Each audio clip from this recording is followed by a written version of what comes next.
All right, let me just make sure that Twitch is updated properly. Sometimes you click update and Twitch just doesn't for some reason. It's really cute. Love it when it does that. We good? I guess this is still technically horror. I said that about I had another horror game potentially lined up, but that's for later, but this is also kind of horror.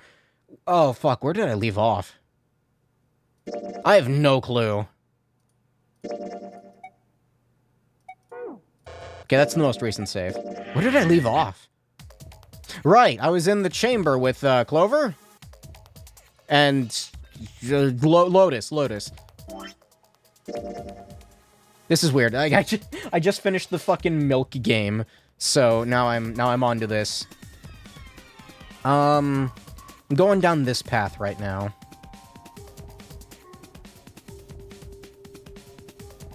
It's kind of weird how I've reached the two opposite extremes here. Far left here, far right here.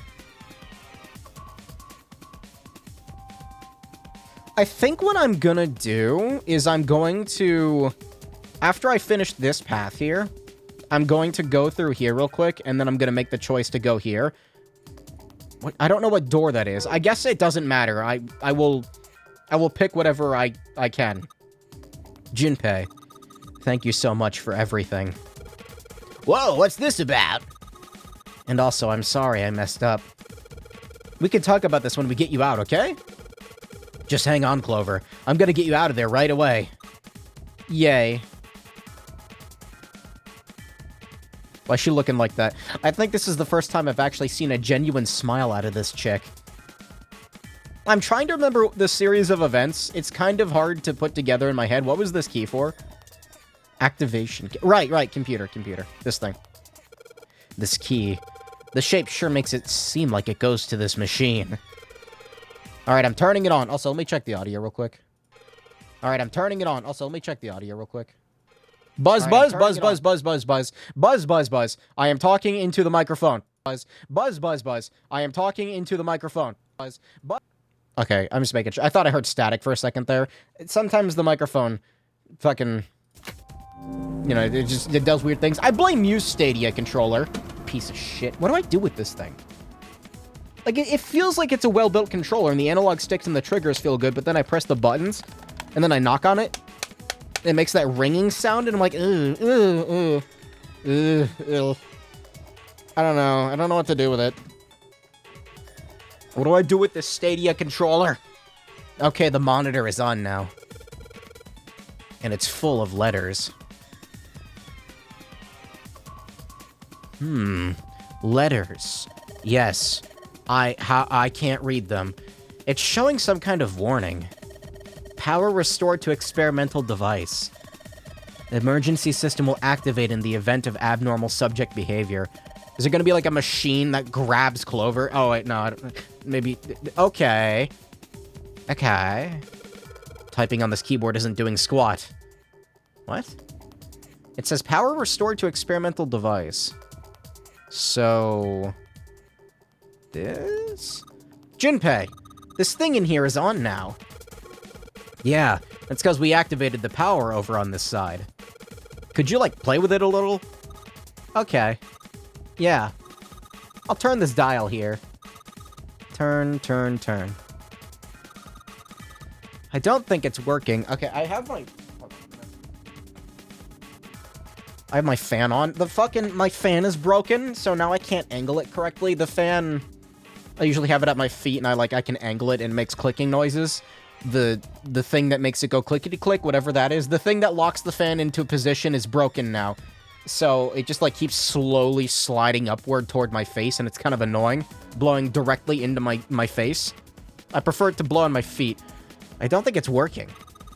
Nothing happened, so I'm just gonna turn it off. Maybe she missed something. I should ask her to look around the room again. It sucks because I don't know how to fix it. What am I missing here? This? This is the monitor. There's a whole lot of cables under this table. This? There's a mannequin lying on the exam table. It's got a bunch of electrodes sticking out of its head. This? Scribblings from the table. It's a rack. There are some cables on top with copper wire. Wash basin. Maybe if you increase the voltage? Roger. Will do.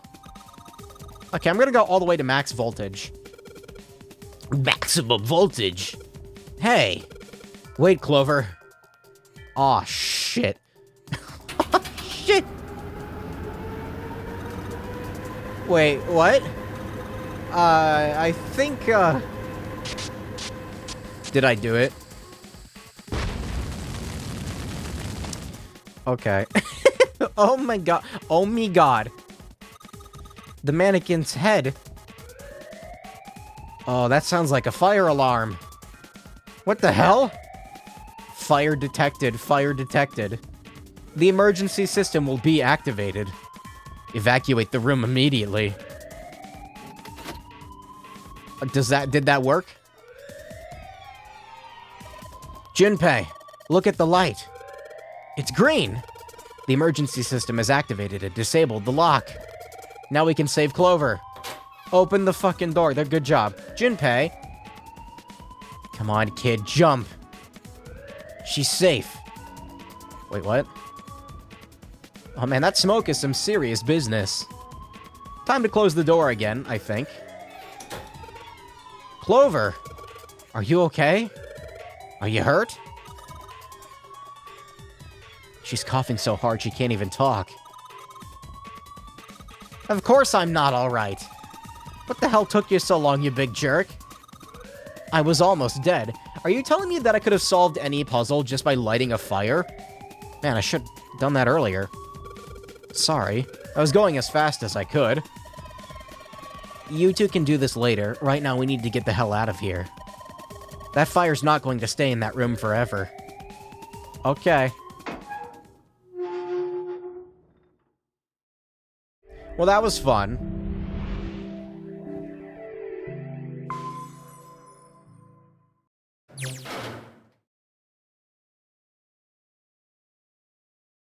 Excuse me.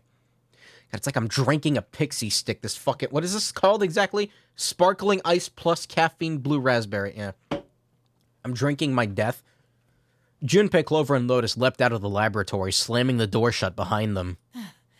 Whew, thank God we got out of there. Yeah, finally. Oh, yeah. All three collapsed against the wall, breathing heavily. Ow, my shoulder just, like, popped. Junpei's heart was pounding in his chest, and his whole body felt weak. He inhaled gulps of clear air, and with each one, he could feel his body begin to calm down. All right, let's go. Okay. So, they nodded to each other and started off down the hallway.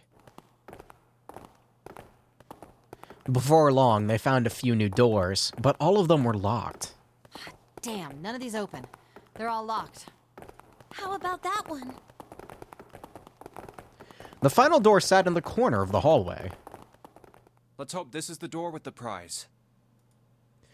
Junpei, something about, like, the font, like the P is too far from the E, it looks weird, grabbed the door handle and was about to pull it open when a voice cried out behind him. It was neither Clover nor Lotus, but he recognized it. There was no doubt the voice belonged to... Jumpy! Huh? He spun around. There at the other end of the hall, Junpei saw human figures running toward him. 3 of them. June? Santa! 7!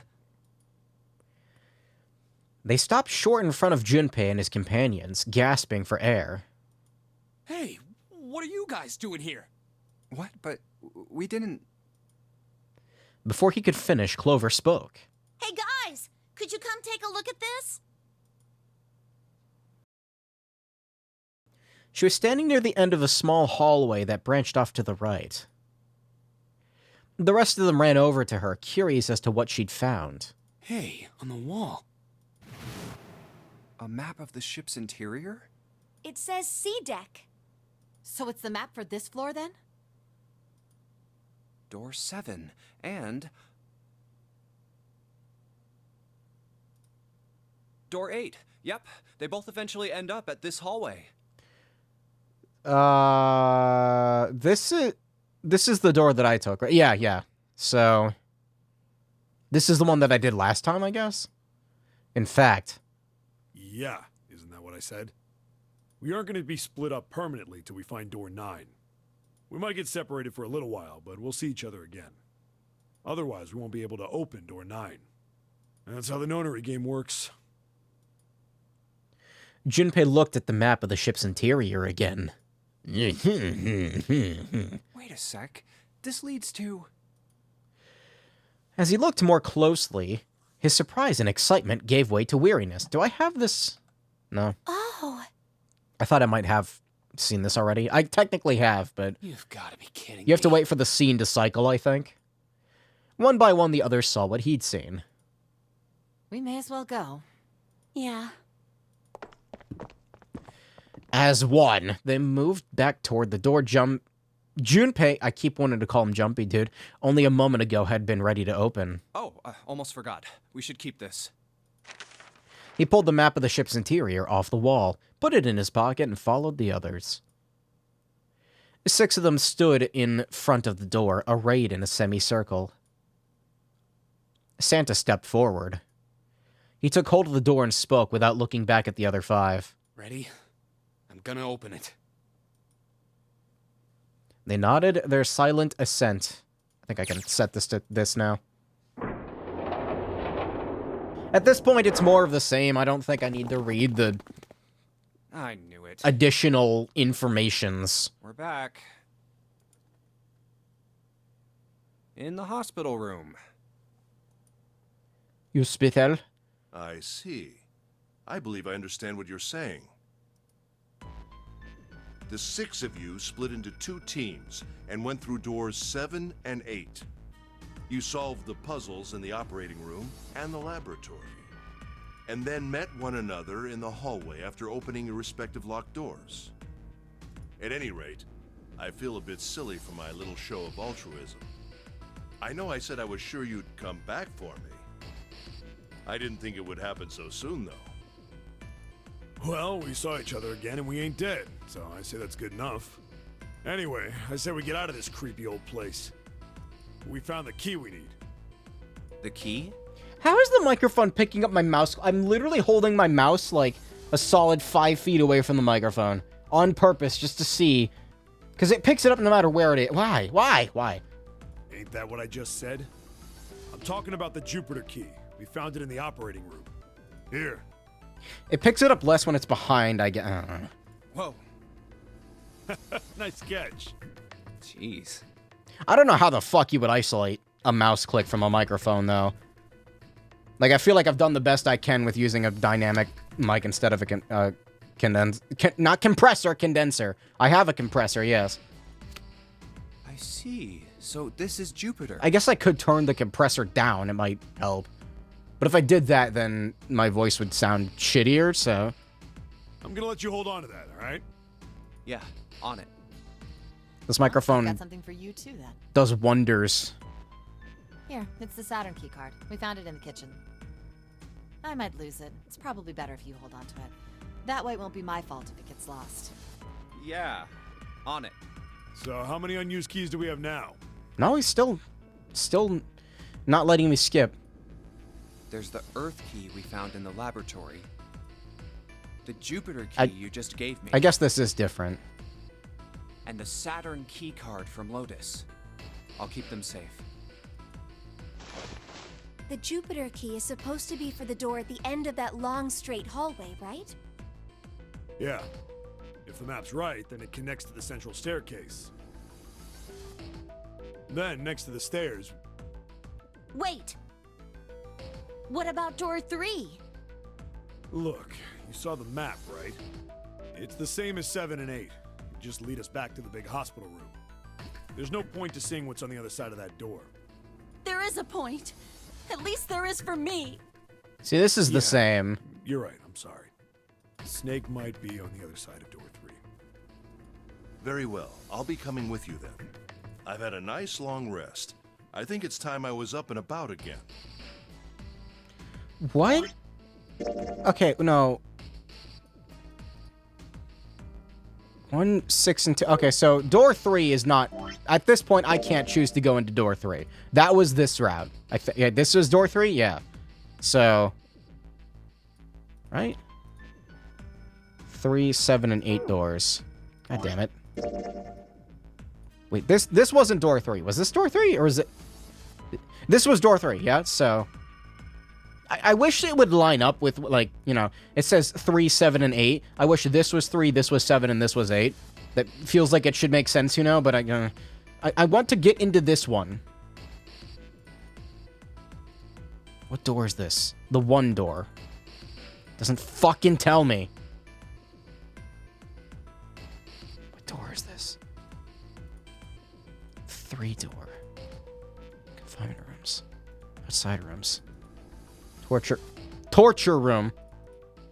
Outside room. What door was this? This led into... I think that was door 2? This is door 2, right? I want to get this.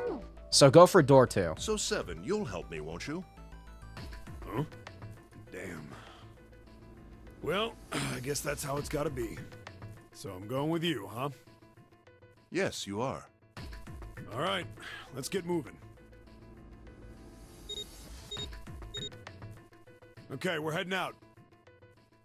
Be careful. Whoa. Didn't think I'd be hearing that from you, Lotus. Don't let it go to your head. I'd be in trouble if the 3 of you bought it. Okay, now we can skip. I was gonna say, we have to be ready for that, yeah? Gotta be ready for the skip. Just let it go. I guess I could load manually, but who cares?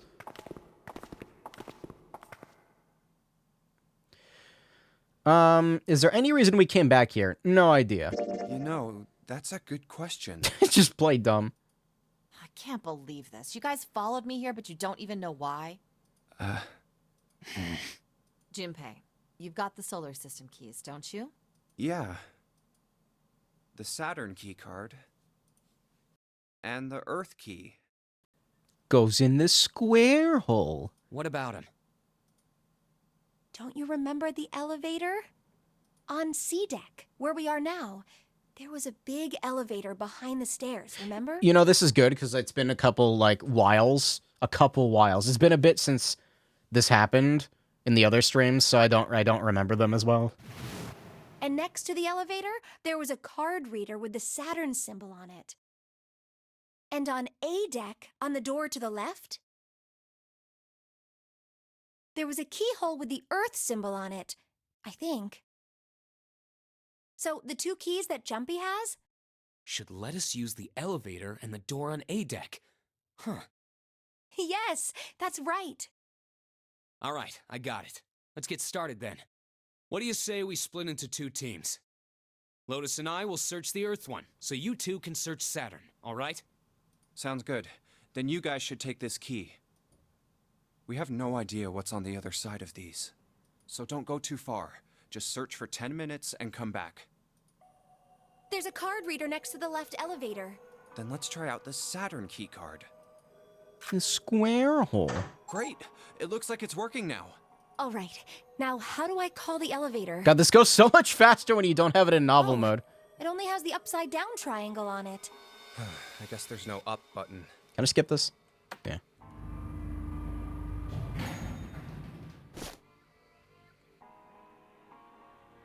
Oh, wait a minute. I think I was told that I should pick this if I get the chance to again.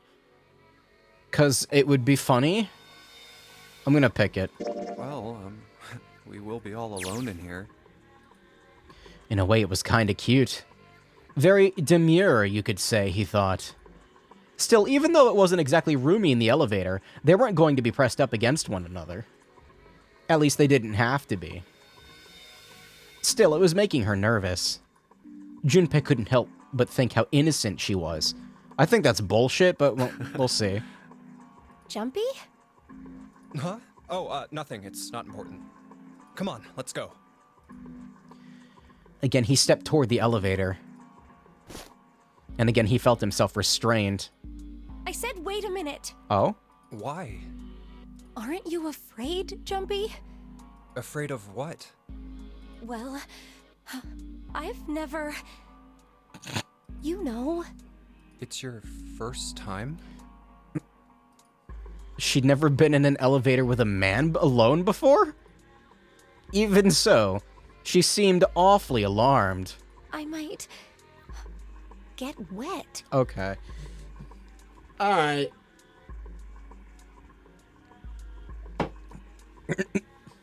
What? What? Down there. I'd get soaking Oh, wet. fuck off, game. Well, I mean, of course you would. That's the way it works. I mean, I've never heard of anyone getting soaking wet somewhere else. Mm-hmm. That's true. What do you mean that's true? You don't mind Mind what? getting wet? Well, I don't know. I think I'd probably, you know, like it. Oh, really, Junpei? Gosh, Jumpy, you're so brave. You're so brave. I mean, I kind of think any guy would do the same thing, you know? Mmm. What happens, happens, right? I mean, if you get the chance, you've just got to go for it. That's what a man is supposed to do, I guess. Yeah? You're so cool, Jumpy. I really admire you. She's fucking with him, right? That doesn't really seem like the sort of thing you ought to admire someone for. I'm really scared. Yeah, I mean, like you said, you've never done it before. Yes. Yeah, she's fucking with him. So, I don't think I'll be able to last very long. And then it'll be over. Yeah, she's fucking with him. Over? Yes. I'll go to heaven. Oh my god. Heaven? It feels kind of like you're floating in space, and your mind gets all fuzzy, like when you pass out. At least that's what I've heard from people who have experienced it. Yes, I've heard that too. Although I don't think the same thing happens to guys. What? Okay. But it would happen to men too, wouldn't it? It would happen to anyone. How long can you drag out a joke for? Once it gets into your body, the same thing happens to everyone. Well, I mean, usually it doesn't go inside the man. I mean, generally. That just means you're a coward, Junpei. Yes, it does. Oh, wow. She's assertive. Well, eventually it will. It's not like you really have a choice. Your body will force you to swallow some of it. Eventually. What are you trying to do to me? Nothing. I'm not going to do anything to you. I'm just saying that that's what happens. It's a psychological reaction to what you're experiencing. Oh, is that so? It's only natural? I was gonna say, that was an extended period of time without, like, any flavor text being added in or whatever. Is that what's natural for living beings? Perhaps he'd been mistaken all these years. Had he misunderstood life so gravely? The thought terrified him. Oh my god. June seemed to be entirely oblivious to Junpei's mounting confusion and terror. I know most men probably have larger lungs, but even then, I don't think you could hold your breath for 20 or even 10 minutes. Eventually, you'd have to breathe, and then the water would get into your lungs. Once that happens, your body won't be able to get oxygen anymore, and you'll start to feel that floaty feeling as you pass out. Are they gonna find a way to somehow extend the joke even further, or... Huh. No, right? Oh. We move on?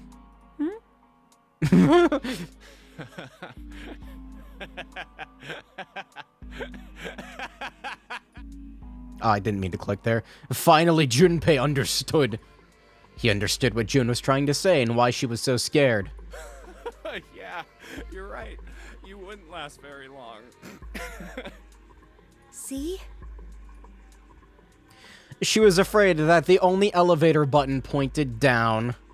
That meant, of course, that the elevator couldn't go any higher than the floor they were on. Man, I'm kind of sad I missed this one initially. I just wanted to pick the right answers, damn it. As he thought about it, Junpei realized he hadn't seen elevators on A or B decks near the central staircases. All of which meant that the elevator could only convey them to the lower decks. Come to think of it, Time the to lower drown. floor. Alright, we can skip now. That was fun.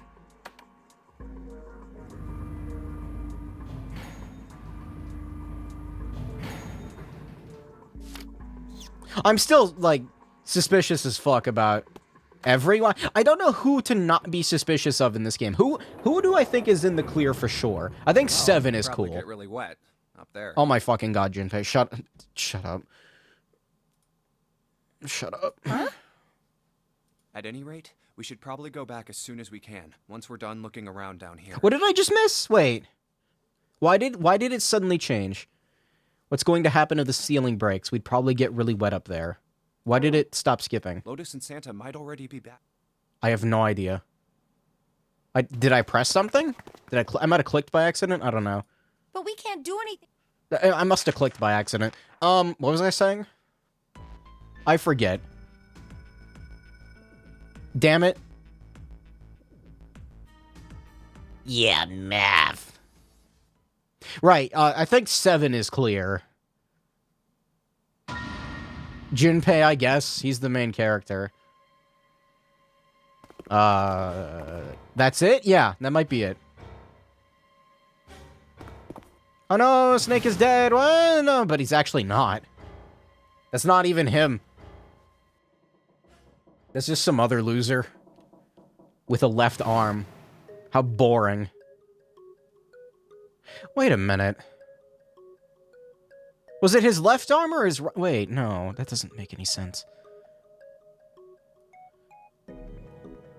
No, hold on a minute. Why did it show the bracelet on his left arm? It was his left arm, right? That's the fake arm?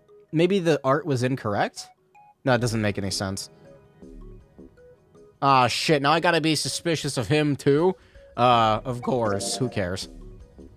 I've already seen both of these, so... Just going through the motions, I need to pick, a something. That's possible.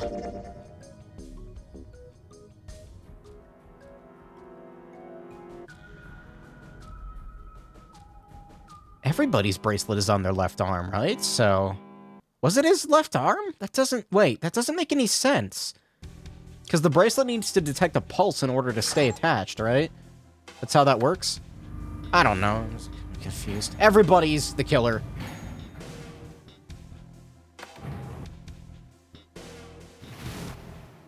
Next thing you know, June's gonna take off her wig and it's gonna be revealed that she's actually Adachi. How long until the next choice? Holy shit, this is long. Maybe it would be faster to load.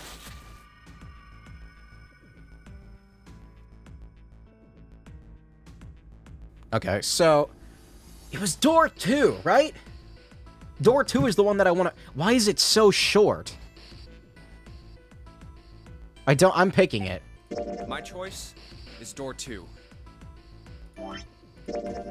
Okay, yep, that was door 2.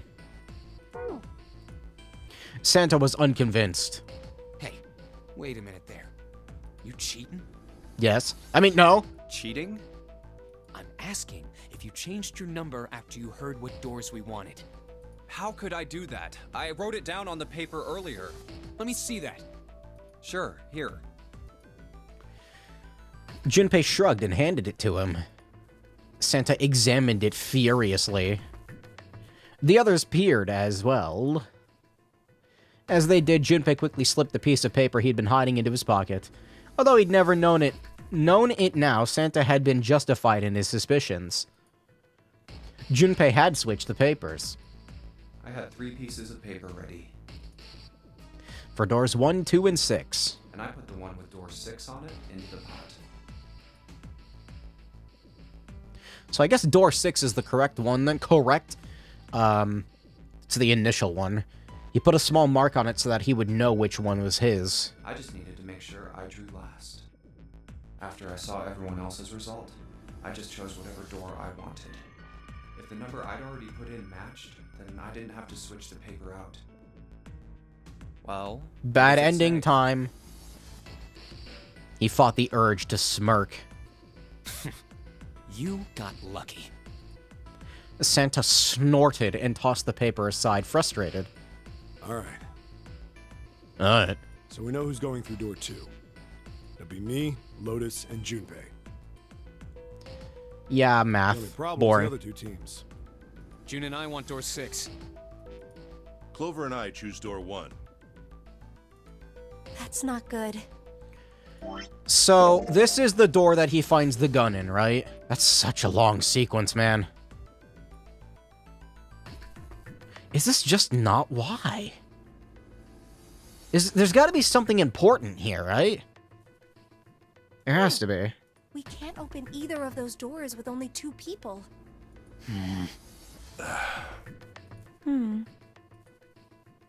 Everyone was silent. Then suddenly Clover spoke, her face blank and cold. Why don't Santa and June go into door 1 with Ace? Maybe there's a bag of milk in there. Huh? Well, They looked at one another. 3 plus 1, the math! Finally, Ace spoke. Then what will you do, Clover? I'll be waiting at the stairs. Wait, really? Wait, interesting. You guys are coming back here, right? That's what Seven was saying, wasn't it? That had been what Seven said. The end of this route was them all being dead, right? So, it can't play out differently, right?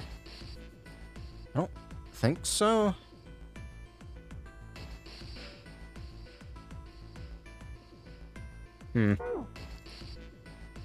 We aren't going to be split up permanently till we find door 9.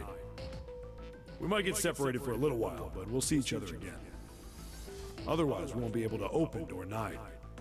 And that's how the notary game works. I do hope that I don't have to sorry. do... I just want to be by myself for a while. I do hope that I don't have to do any of the door puzzles like 2 times in a row. That would be kind of annoying, honestly. If I have to, I will, but it's just, I hope I don't. It'd be cool if I didn't have to. You understand, right? No. There was no emotion on her face, but it was drawn and pale, and her eyes were red. No one had the heart to contradict her. The room grew very quiet. Silence drifted down over everything like a blanket of fresh snow. It was Santa who finally spoke. all right. I'm going through door 1. That all right with you, June? Yes. June nodded. Well, we'll be going then.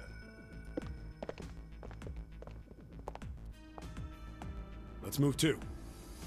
There's gotta be something important here, right? Yeah. Right. Let's go. Something? Just like that, their paths were set. I won't see June for a while, but this was my choice. I'm just going to have to suck it up.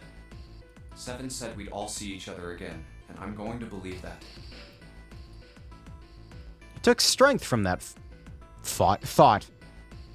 The other group went to A deck to go through door 1. Clover joined them. Our group is on our way too.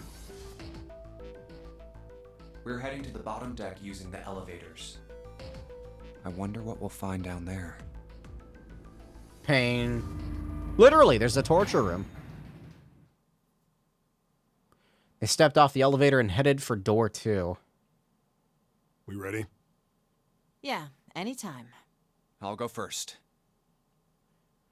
One by one, they put their palms on the recognition device. We're still here.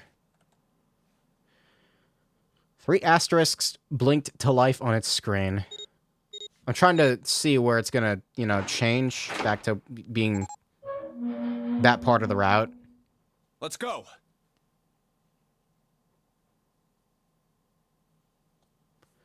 The door opened. But what if we just, stand here and wait for a minute? Just give it a second. It'll be fine. It'll be fine, right? They leapt inside. Where the hell is it this time? I don't see it! Okay, this is the same. Where are we on the menu? Yes, no problem. Still the same. All right. There's got to be something new, right? No? Why does this branch exist? I got nothing out of that. I thought maybe Clover would say something else. No? Alright.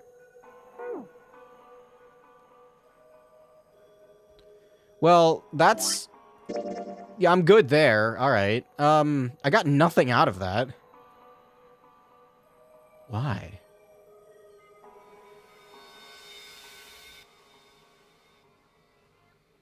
I do still kind of wonder if I, need to have this green line go down the key paths. That might be a thing. For now, I return.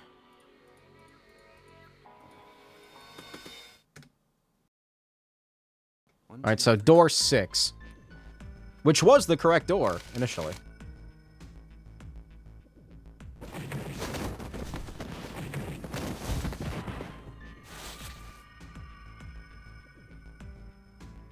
Okie dokie. Door 6. I want to go through door 6. Junpei flipped open the piece of paper. It read Junpei, door 6. Of course it did. He'd written it, after all. That's a problem. June spoke barely above a whisper, but they all knew what she'd said. None of these teams will be able to go through the doors they want. Clover and I chose door 1. Completely out of character for this game. Imagine if there was a trap red that you can't... Wait. When you use it, the bracelet chops your hand off? Honestly, what would happen if you were to chop your own arm off or your own hand off and pull the bracelet off like that? Would it still detonate? I don't know. Lotus and I chose door 2. Because the bracelet only detonates when you try to fiddle with it, right? But if it just slides off your hand, then... Or your wrist stump. That's You're not not really... enough people to open a numbered door, however. You're not really fiddling with it, it's just off. The digital routes don't match up either. We've got similar problems. Junpei and I want to go through door 6. But our digital route is 5. If we're gonna open that door, we need a 1. Damn, what are we gonna do now? Draw straws? What are we going to do? Junpei crossed his arms. He did his best to put his thoughts in order. The others followed suit, but with little result.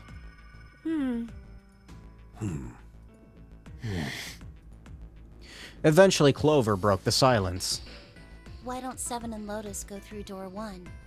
With me. Her face was cold and flat, as was her voice, but her logic was sound. What was door 1?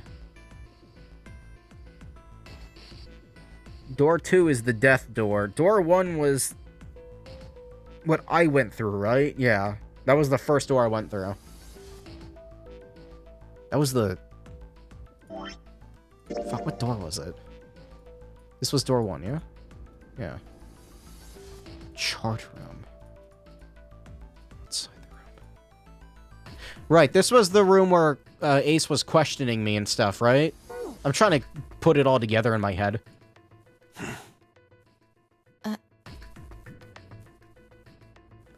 Seven and Lotus looked at each other. Yep, math. Math. The first problem resolved, Ace spoke up. What about me? Isn't that obvious? Wasn't one of the teams just complaining that they didn't have a 1? You mean I should join Santa's team? Yes. Clover nodded, her face still cold and emotionless. Her attitude and posture could not have been more different than the energetic girl of only a few hours before. I'm gonna get that gun. That gun gonna be mine? No one seemed ready to contradict her. Her response was understandable, given the horrible situation in which she had found herself, but even so. Huh. I understand. I'll go through door 6 then. If we do as Clover has suggested, we can all pass through a numbered door and no one will be left behind. This seems to be the most reasonable solution. 3 plus 6 plus 5 plus 1, 1, 6. 7. Lotus. What do you guys think? I don't have a problem with it. What if Clover is Milk-chan? We don't really have a name for the Milk Girl, do we? I think she's just like Milk Girl, Milk-chan. Me either. All right, then. We're good to go. See you later. Wait, Clover! Don't move on your own! You know what's really funny? Is, I looked at the developer's Twitter, and I just followed them on Twitter, because I like to follow developers on Twitter for, like, these indie games and stuff, because I think it's neat. And during development, the game was just called Milk 2. There wasn't a title, it was just Milk 2. Oh, I'll be going too then. Yeah. Be careful. We should get going as well.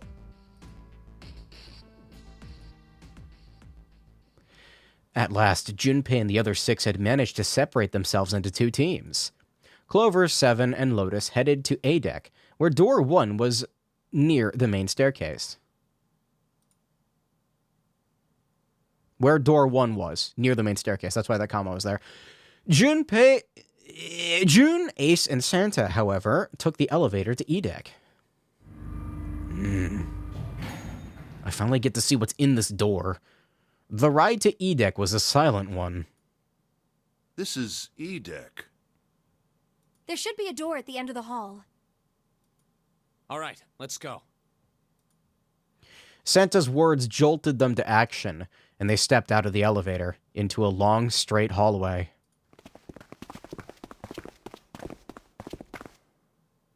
Before long, they arrived in front of door 6.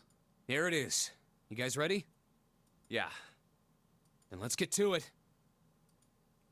One by one, they put their palms over the red. With the soft electronic noise, it authenticated each of them.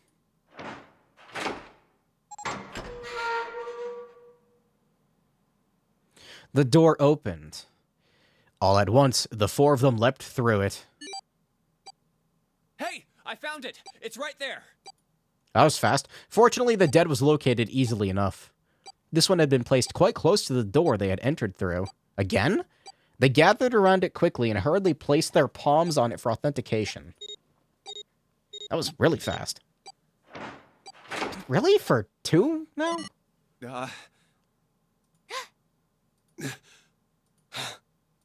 It stopped.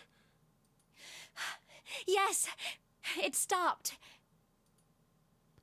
The countdown had ceased, but Junpei's heart was still pounding in his chest, like a frantic, thunderous drum. It felt as though it might shake itself up and out of his throat. Whew. I don't believe I'll ever get used to that. It just crawls out. I'm not sure it's something I'd want to get used to. We should finish this game before imminent death becomes a normal thing. You got that right. Once I'm out of this hellhole, I'm taking a nice long vacation. Gonna get some milk. I agree. With that, the doom and gloom from before was done and the mood turned somewhat lighter. All right, let's go. With that attempt at good humor, Junpei took a deep breath and began to walk. Walk. He jogged down the stairs at the end of the hallway and found himself staring at a large door. This door looks heavy. But it's not locked.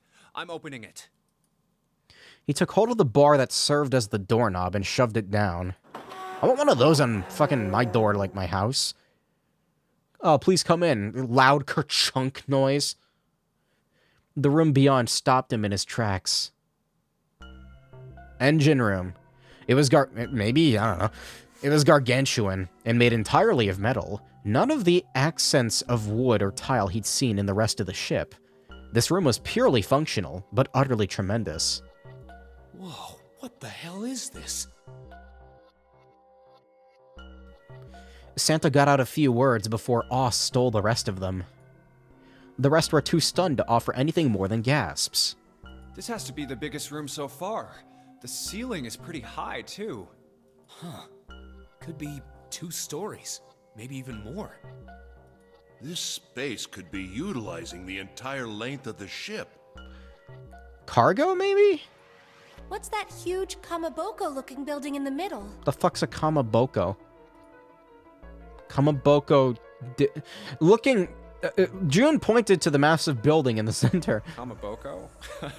Well, I guess that's as good of a description of it as any. Junpei and the others were still standing on scaffolding that crisscrossed the whole area. Man, how come we're only on Milk 2, but, like, Ice is already up to version 9?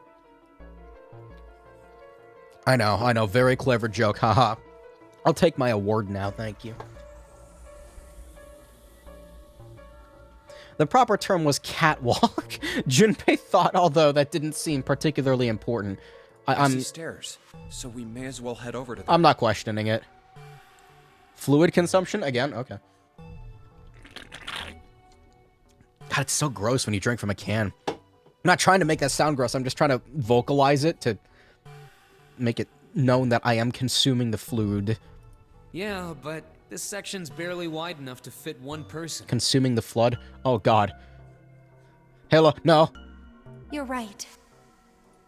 What's that monster from Halo 2? The, Grave Mind? Is that what it's called? Halo 2 Grave Mind. Yeah, he's like a giant, like snake thing. I need to actually stream Halo. I really like Halo.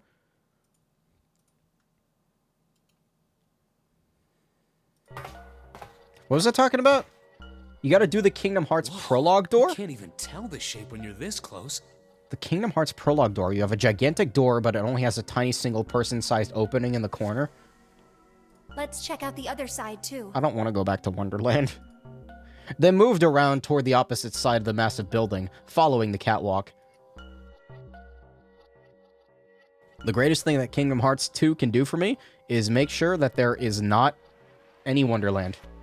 Or jungle. No more jungle. I swear to fucking God if Deep Jungle is in Kingdom Hearts 2. They hadn't said much as they walked, but they approached the building. Ace suddenly spoke up. This looks to be the steam engine room. The steam engine room? I was right. Yes, that thing that looks like a cross-section of a mushroom is the boiler. Do you see the 3 round doors near the bottom? Coal is put into those and burned, which heats the water, producing steam. The fucking Stadia controller keeps getting in the way. I keep moving my mouse up to push it further up my desk, and it's like Stadia controller. The same thing that drives a steam engine. This one is simply somewhat larger. That is true, Ace. Steam is better than Stadia. I see. It doesn't appear to be running right now. The entire room was as silent as the grave. Mind? All right, let's split up. All of a sudden, Junpei heard a noise behind him. He turned just in time to see June collapse to her knees.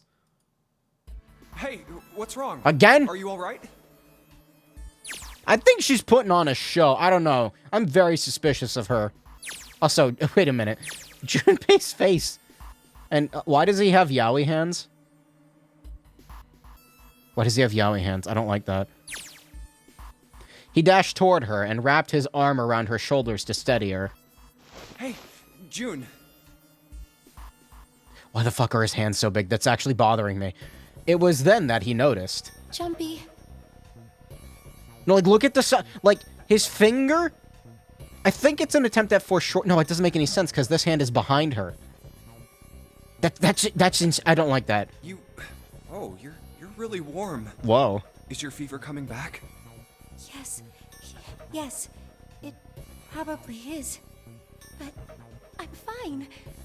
Please, don't worry about me. I just need to rest. And I'll be fine. Her voice was weak and forced.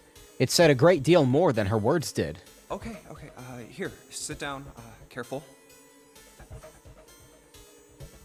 Junpei carried her to the nearest wall and propped her up against it.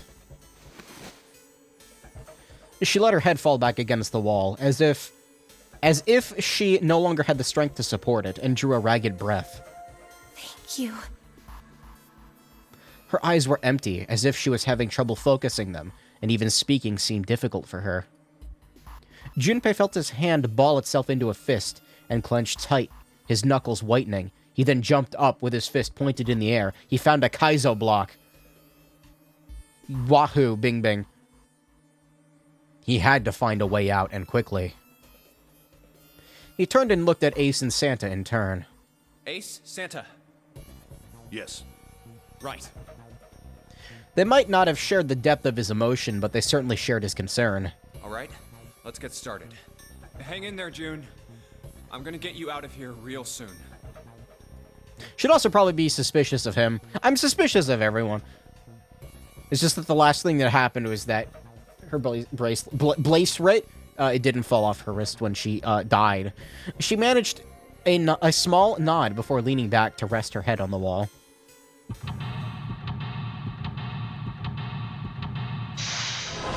So this room is gigantic, right? This should be fun.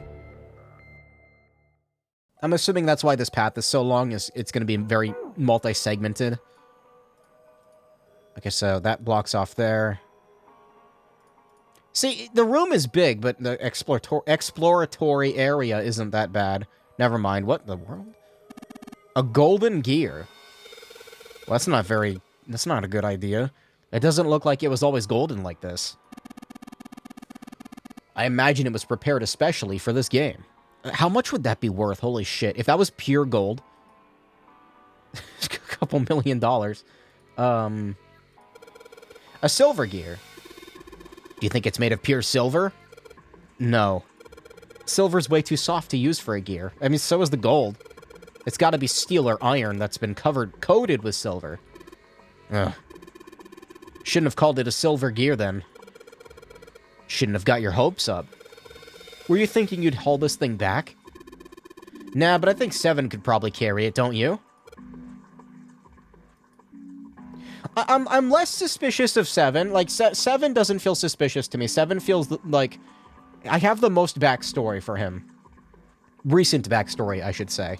Clover, I don't know. Clover is weird. Snake as well. Could be, I don't know. Lotus might be okay. It's hard to say. I don't know. Stairs stretch from the catwalk to the boiler. What are these? I have coal chutes? I believe this opening is for fueling the furnace. If we were to put some coal in here and ignite it, the steam engine might start working? It's certainly possible. I need cool. Man, this thing is huge. I guess a ship this big needs something like that to power it. True, but I doubt a single boiler of this size could actually move a ship like this at any reasonable speed. You need at least 3, no, 4 of these. I guess you know a lot about boats, huh? Boatman. Not really, it's just common sense, you know? There are a number of these little windows along the inside of this thing. I think you're supposed to put coal through these, but they're welded shut. I don't think we can get these open. Should probably save the game. There we go. What else? There's a door built in near the bottom where you can put coal in. Alright, I guess nothing here. I'd say this is probably here to move coal from place to place. It probably comes from over there. And then the belt carries it down the tunnel and over here. If the conveyor belt was moving, the coal would almost certainly come out here. Well, we got a thing here. Look at that button. It's glowing orange, right? That's gotta mean something. I guess pressing it is the best way to find out if it does anything, Santa. Nothing. Nothing. What? It's a square hole. That's right, it goes in the square hole.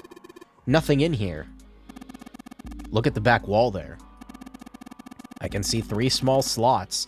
Terminals for some sort of connector, perhaps. You think we're supposed to plug something in here? Perhaps. That's right, it goes in the square hole. This pillar goes up toward the ceiling. Wow, pillar. There's a bunch of wooden boxes over here. I already looked through those. There's nothing there. What's with the golden gear? A huge golden gear. I have a feeling it's important. Looks like there's a door over here in this tunnel. The belt over there must deliver the coal, which is then picked up and thrown into this door. The door appears to be welded shut. Oh, great.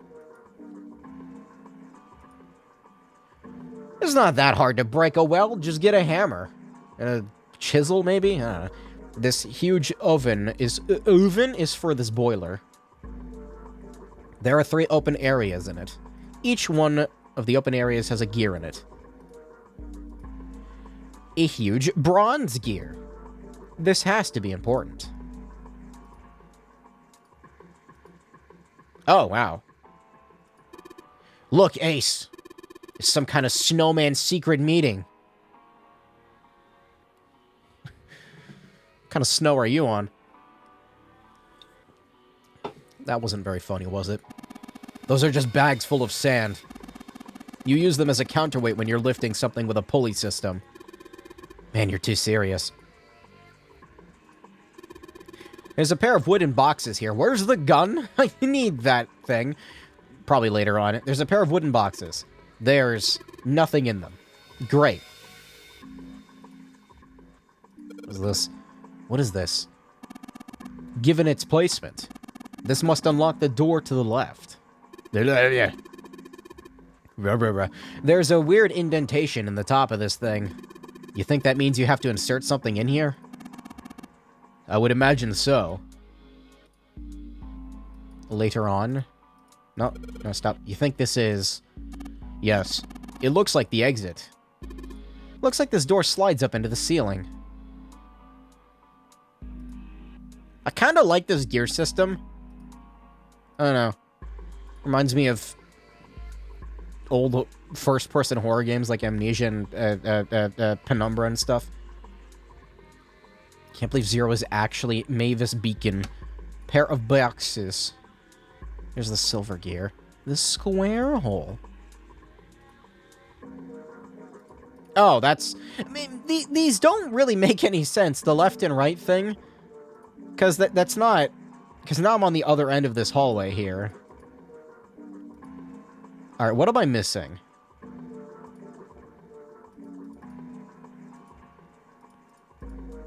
Looks like a conveyor belt. It's not conveying anything right now. A tunnel that goes all the way across the ship. We'll get the fuck inside. This gear is rusty, but it looks like it's still pretty sturdy. Gear is rusty. Excuse me.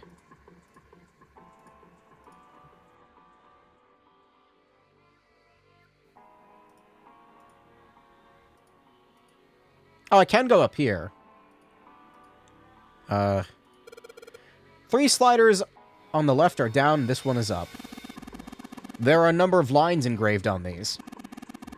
I suspect we are meant to do something rather specific with them. Junpei, why don't you move that slider down? There's no harm in trying, I suppose. Nothing. Nothing happened. Maybe it needs to be prepared somehow. You're saying if we did something somewhere else, it'd respond somehow? I suppose that's one way of putting it. Sliders down. Nothing. It won't move. These 2 columns are different from the others. The lights are red. Okay, so I can go up here. Okay, it's a bit more expensive than I thought.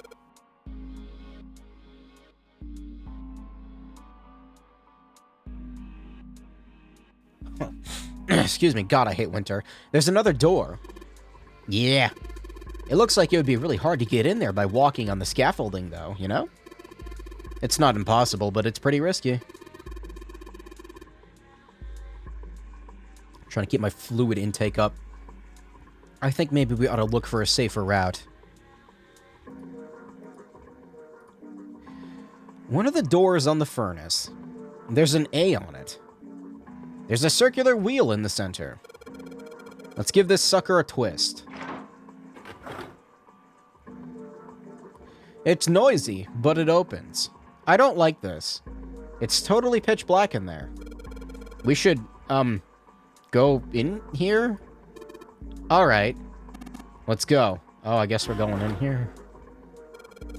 This looks just like the door we went into. Where are we? We must be on the other side, yes? which would put us directly above the conveyor belt. We should keep moving. There's a great deal we've yet to investigate. Wait a minute. There's a wooden box hanging beneath the catwalk. Looks like a hand-operated winch. It doesn't look like there's any way to operate it. That means the wheel isn't attached. Okay, so I need to put something on there? Okay. Furnace for the enormous boiler. It says C.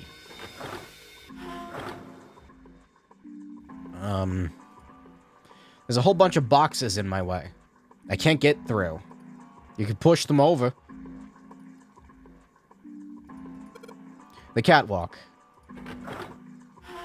Okay, so I'm... Wait. Wait, what?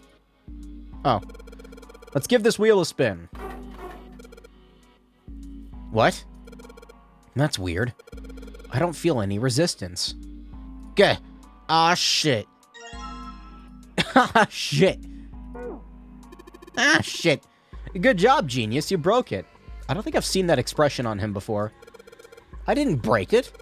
It broke all by itself. I know he took June hostage, but it's still funny. I like him. One of the doors in the furnace. There's an A on it. Well, get the fuck in there. It was, door C, right? I feel like I need to sneeze.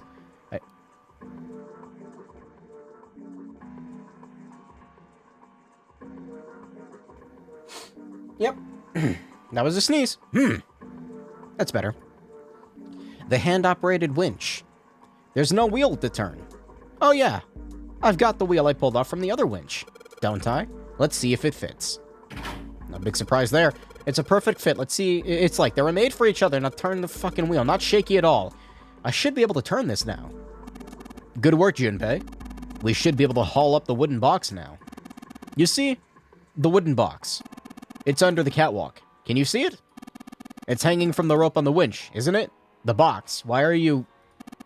Looks like there's some sort of device in the box. How do you know that? I'm not sure what it is. You might as well turn that wheel now. I'm counting on you. Is he gonna fucking push me off the ledge? Don't do that. I'll turn the wheel. What's this? What happened? The wheel only turns to the left. It only turns to the left. That means we can't reel up the rope. Yeah. We can only let the rope down. Excuse me. Interesting. I don't think that will be a problem. We will simply need to go downstairs after letting the wooden box down. I will be counting on you, Junpei. Right. No sweat. Good job? We did it? I believe the box has reached the floor. Yeah. He stuck his head over the other side of the catwalk and looked down. The box that had only recently hung just below the catwalk now sat on the floor. Wow. What a novel concept, these pulley things. It had come to rest near the end of the tunnel that covered the conveyor belt. June's down over by there. Oh, I forgot she was here. Junpei could see her, still leaning up against the wall as if she barely had the strength to sit up. Even from so far away, it was not difficult to see that she had not improved. He almost thought he could see heat rising from her body. She doesn't seem to be improving. Ace's expression was, ow, inscrutable, but he said what they had all been thinking. Well, of course not. She's not gonna just get better right away, you know? It'll take time. He tried desperately to convince himself that what he'd said was true. What could be causing this, I wonder? Illness, perhaps? Maybe she's fucking faking it because she's Zero? I don't know. Nah, it's gotta be exhaustion. I'm just saying, I'm suspicious of the shorter people. She gets dropped into some weird-ass ship, forced to play some messed-up game. If you think about it, it's a lot weirder that we aren't freaking out just like her, you know? So you're saying we're abnormal? Yes. Yeah. Yes. We're just running around this room, solving all these puzzles like it's just business as usual. How the hell could you call that normal? We're just guinea pigs. Santa snorted in disgust. A guinea pig? You mean like a lab rat? You mean we're being used for some sort of experiment? Is that what you're saying? Are you saying we're in danger? Dunno. You wouldn't be saying, perhaps, that we're on a ship with bombs in our stomach, would you? We're in imminent death mode? But No. it does seem like a possibility, you know? Danger. They stood there for a few more minutes, no one speaking until Santa turned and walked away from the winch. Junpei and Ace followed him.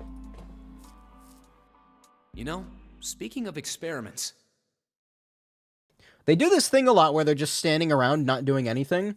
Kind of freaks me out, you know, with the whole, like, they're gonna die soon thing. there was this experiment some scientists did with rats. First, they took a squarish C-shaped tank and filled it with enough water that the rats could drown in it. Yo, wet rat? Oh, he would know about wet rats. That's my man, Santa. The tank has 2 exits. Just to make it easy, we'll call one A and the other B. Exit A is pitch black, so dark even a rat can't see anything. But exit B is electrified, which means the rat can't leave through it. So, what would a rat do if it was put in this situation? Which exit would the rat choose? There was a moment of silence after Santa posed the question, and then Ace responded. B, of course. The rat has no way of knowing that exit B is electrified. Exactly. The rat goes to exit B. Of course, like I said, it's electrified, which means the rat can't get out that way. So, after a lot of trial and error, the rat finally finds exit A. I can't say that's very interesting or relevant. It's simply the story of a laboratory experiment. You're right. It isn't very interesting. Yet. See, these scientists repeated this experiment over and over, Rat torture simulator? using hundreds of different rats over several generations. This produced some surprising results. With each generation, the rats took less time to find the correct exit. Eventually, a rat was put in the tank who instantly chose exit A without even attempting to go to exit B.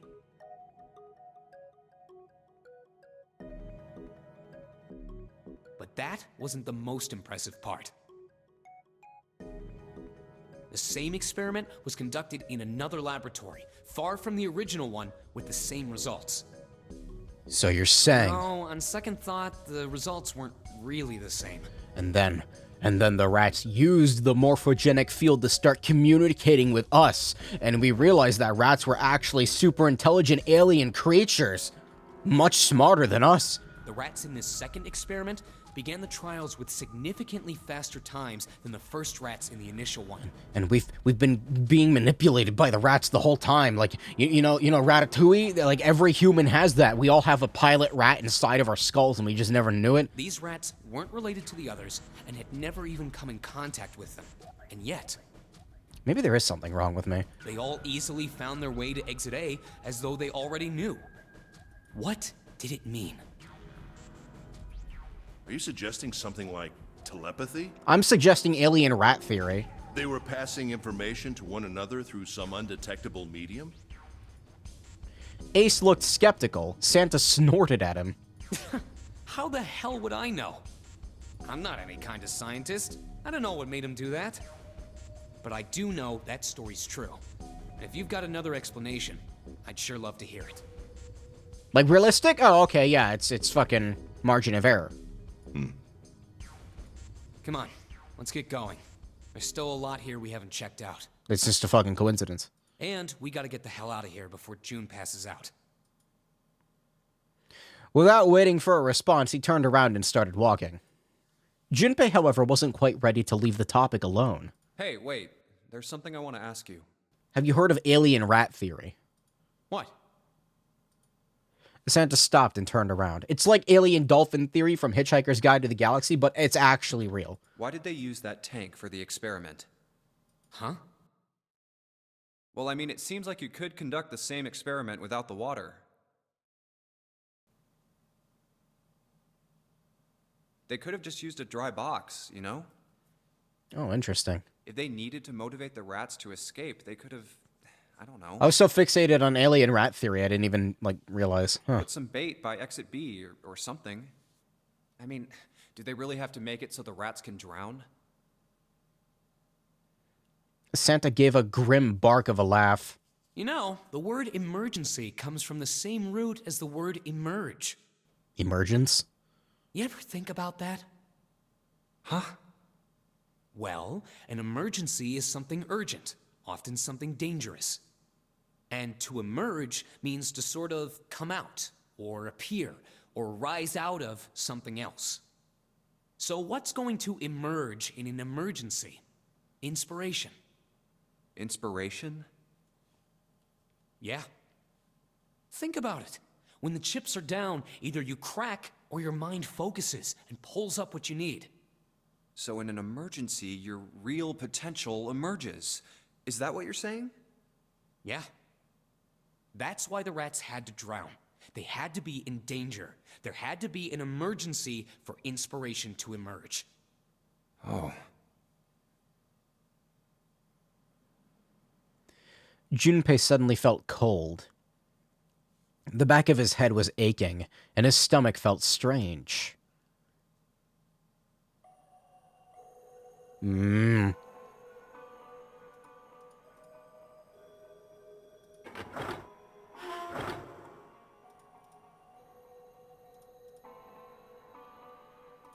Did you know rats leave a piss trail everywhere that they walk?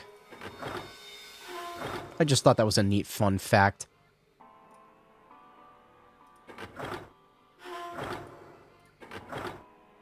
Very intelligent creatures. So, where's this box? Here? Pair of boxes? No. Paraboxical. Pair of boxes? No. Wait, where's the box? Oh, there it is.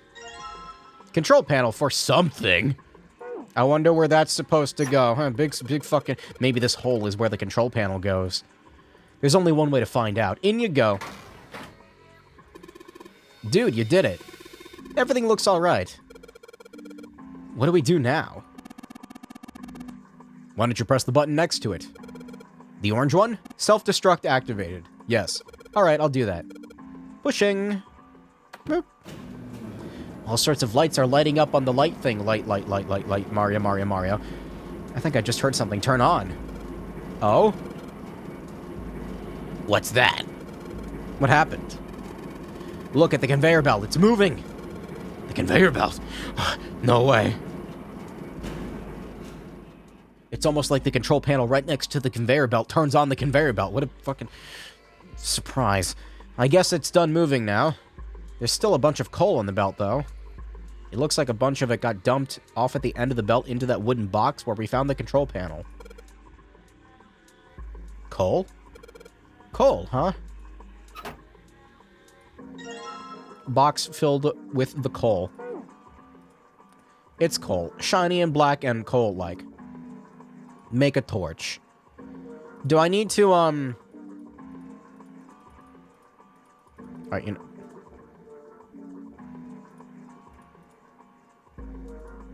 There we go. Wait, how did I... There we go. Get in there. There's a hole that lets us put coal in the furnace. Maybe if we can get some coal in there and set it on fire. Let's do it. I did not like that noise. That's the last of it. No coal left in the wooden box. And nothing. Great. I guess I should have expected that. Why would just throwing coal into a cold furnace do anything? A man can dream. Junpei, explain it to me again. You're planning to stoke the furnace with coal, which will heat the water stored up there and make steam, which will then drive something else, and do something else, and the ship will move and then break in half. Am I correct? In other words, you want to generate enough pressure with the steam to power the turbine, and drive the steam engine, right? I guess that's the gist of it. Well, in that case, this isn't enough coal. The furnace is enormous. We're gonna need a whole hell of a lot more coal than this. If the three of us work together, then we should manage to fill it much faster. I want to help. I totally didn't even see her walk up. Are you feeling up to that? Yes. Yeah, right. You look like you're one stiff breeze away from falling over, June. I think you'd better rest some more, alright? But no arguing. You need your rest, so stay there, and we'll handle this. Okay. I understand. Time for some manly work. Let's get this coal into those furnaces. What a horrible noise. It almost sounds like a cartoon splat noise, but rougher? Like, can I... Hold on. No, that's the Omori something sound, not that.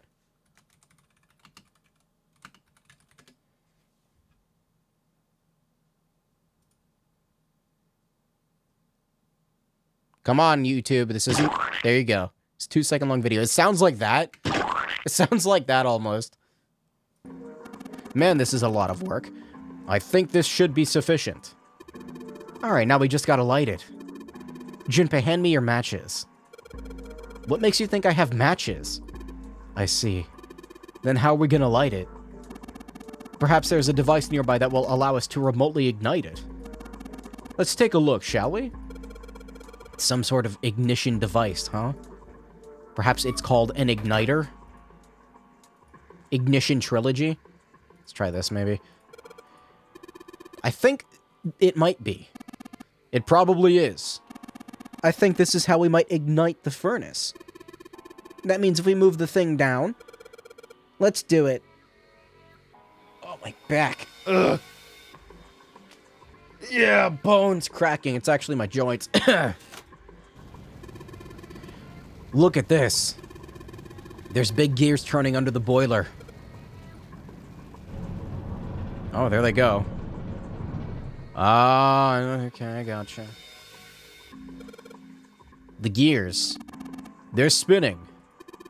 The hell are you guys waiting for? Let's start looking. Mine, gold disc. I'm assuming I'm gonna have to combine them. Does the order matter? Bronze disc. At least they're color-coded. Silver disc.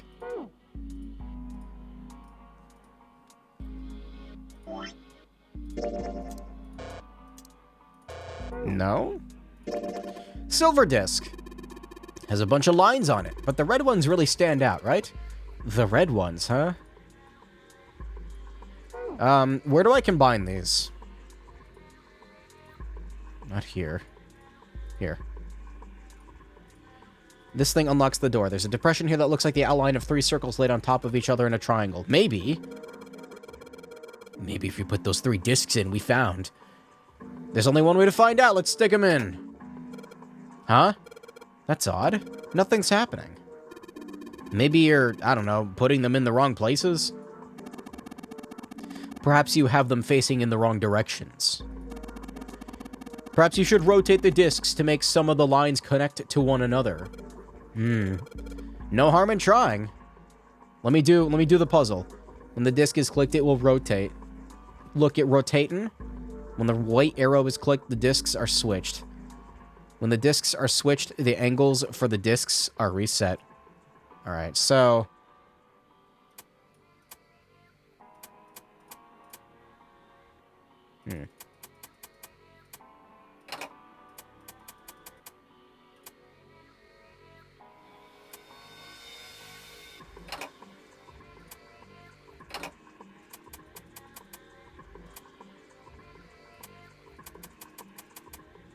Wrong! Wrong. It's wrong.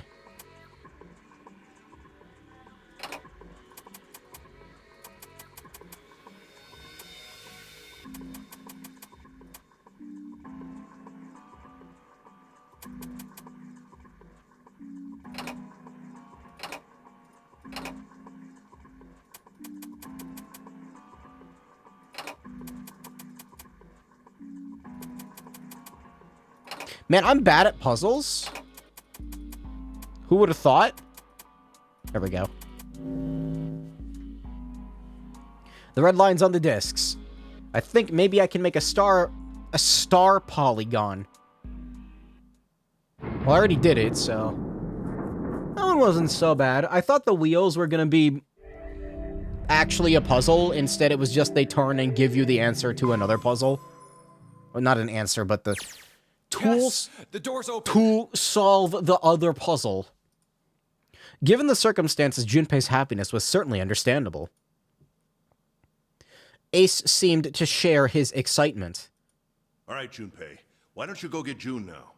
Santa and I will keep an eye on the store. Santa snorted. Why do we need to do that? Even if it shuts, we know how to solve the puzzle now. We could just open it again. Well, I suppose that's true. Shall all three of us go and collect June then? Nah, I'm cool. I'll let Junpei handle it. He still seemed irritated by something, however, and sat down on the stairs petulantly. So are you only interested in being contrary? Yes. Ace sighed with the air of a long-suffering parent. All right, I'll go get June. I'll be right back. He gave a quick nod to Ace and Santa and then dashed off down the stairs. Before long, he was back on the first floor next to the conveyor belt and June. Excuse me. Oh, Jumpy. Yumpy. As he drew closer, she stood up slowly. Are you okay?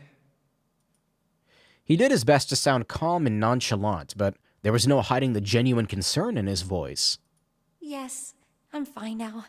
I'm sorry I made you worry. Bloosh. She vigorously scribbled on her face with a red crayon. He wasn't sure if she was embarrassed or still feverish. Let me check. Just to make sure, he reached out and put his hand on against her forehead. Good. You're feeling a lot better. She was feeling far less warm than she had earlier, but she still wasn't down to what seemed normal to him. Are you sure you're all right?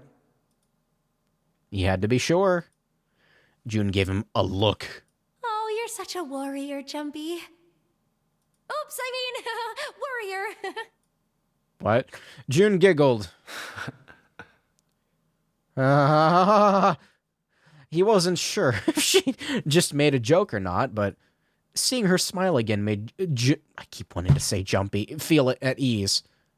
All right, climb into the trash compactor. Come on, June. We got to get into the coal compactor.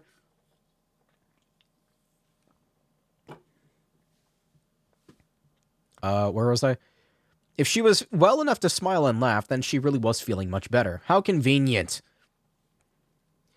He gave her a friendly poke on the forehead. All right, let's go. I want her to untie her hair and reveal the control device for the ship inside the bun. Go where? Oh, right. I didn't tell you. There's like a detonator button in there, some shit, I don't know. We got the exit open, so... Great, let's go. June clasped her hands and nodded it urgently.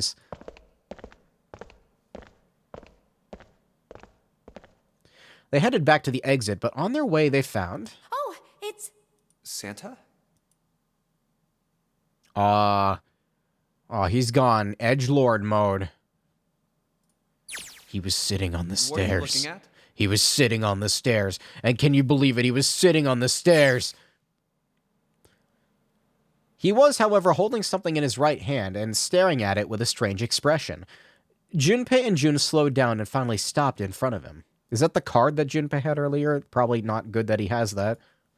Santa answered without looking up, his voice quiet. It's a photo. It's my sister. Oh my god, it is Rain. What? Every character, man. Sister? Santa, you've got a sister? Her name is Elise. Santa simply nodded. Yeah. Kid was cute as a button. Oh, she dead? June cocked her head, confused. She was only about an inch tall then? Angie. Santa glared at her. Oh, sorry. I I guess an inch is a little large for a button. Probably more like a half inch. Angie. Santa didn't smile or laugh. Sorry. Why are you looking at it? Is this the alternative timeline where Elise died and Reen went pure edgelord mode with his hair permanently white? The curse takes over, and then he becomes a Pokemon trainer. He simply turned back to his picture and spoke. I was her Santa Claus. Oh my fucking god.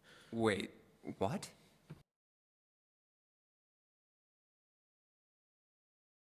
Yeah, please explain. This sudden revelation took Junpei by surprise. He had no idea what Santa meant. He glanced at June, who shook her head. She didn't know either. We didn't have parents. They bought it in an accident when we were still kids. So I had to be like her dad. And that meant that I bought her Christmas presents every year. Okay. Christmas Eve, I'd leave the present next to her pillow. And the next morning, she'd come running into my room with this big smile. Look, Santa left me a present. He got me that doll I really wanted. I'm so glad he got my letter. Yeah, she's dead. How did she die? She was always so excited. I was the one who told her to write those letters. I'd say, write down something you want and mail it to Santa. The address I gave her was somewhere in Northern Europe that doesn't exist. Anyway, she'd write the letter and stamp it and send it out. And then a few days later, it'd show up back in our mailbox marked address unknown. I'd open the letters before she figured out they'd been sent back. Once I had the letter, I'd go around to a couple stores with some money I'd saved up over the year and buy her the stuff she'd asked for. It took a lot of saving, but I managed to buy her presents every year. Huh.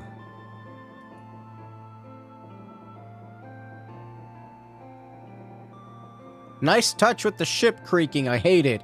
Junpei was silent. He could think of nothing to say. Huh. That's coming from the game, right? Okay, good. I had to check, is my house gonna collapse? June looked down, uncomfortable. The wall next to him suddenly groaned. Either he hadn't heard the sound or didn't care. Santa kept talking. But one year, her letter was different. She didn't write a list of toys she wanted or anything like that. I want my parents back. Instead, it said, I don't want any presents this year. Instead, I want you to make my wish come true. Oh? My wish is that we'll be happy like this for a really, really long time. Oh, that's nice. She dies, right? That was it. Nothing else. But I couldn't make that wish come true. Some Santa I am. Santa looked sad. Junpei had never seen him look sad before. He wasn't sure he liked it. Junpei decided it was probably best not to ask Santa any more questions. But... What happened? well, you see, I got into a gigantic mechoid robot. And then the curse fell. June's hiding her hair spike in the bun. That's how Junpei got stabbed.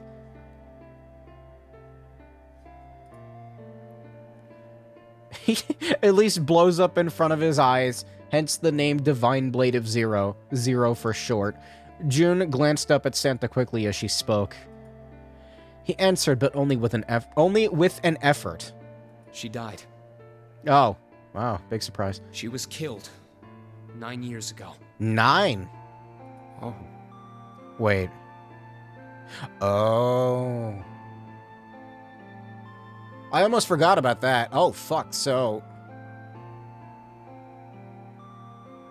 that's how he's connected. Who else is not connected? Okay, we don't know about Ace. Who is connected? Okay, Seven, Clover, Snake. Was Lotus? Yeah, Lotus. Who else? Fuck, I can't remember.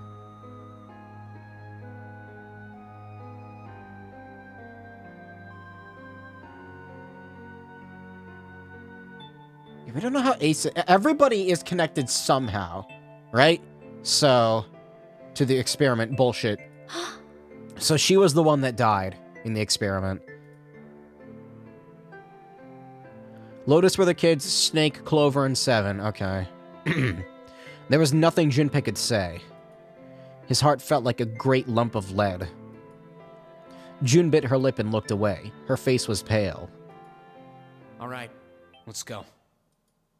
Santa stood up suddenly, his downcast demeanor gone. He shoved the picture back in his pocket, then headed back up the stairs, taking them two at a time. Oh, he's one of those people. Huh? Yeah, I walk up the stairs 2 at a time because I'm cool. Junpei and June looked at one another. There was nothing they could think of to say. Hey, what are you two doing? Let's get moving, come on! Santa's voice echoed across the room above them. Let's go. Yeah. They nodded and followed him quickly up the stairs. Ace was waiting for them at the top. He was leaning against the handrail. He looked very tired. Oh, you're finally back. The door had shut, but it wasn't cause for concern. Sorry we took so long. Junpei quickly solved the disc puzzle a second time, and the door opened once again. Excuse me. Let's go. In single file, they walked through. After walking for nearly 15 feet, they found themselves in front of a metal door. It opened easily enough, and they passed through it as well. A new room stretched out before them.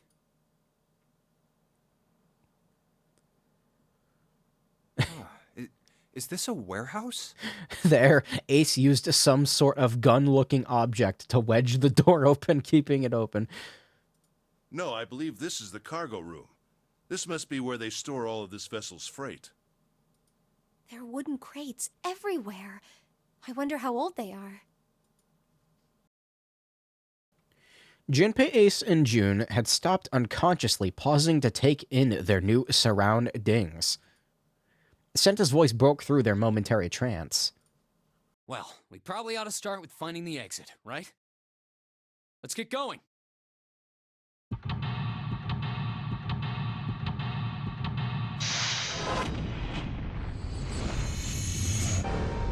God, that spark noise that it makes, or whatever you call it when the thing goes across the screen, it's so loud.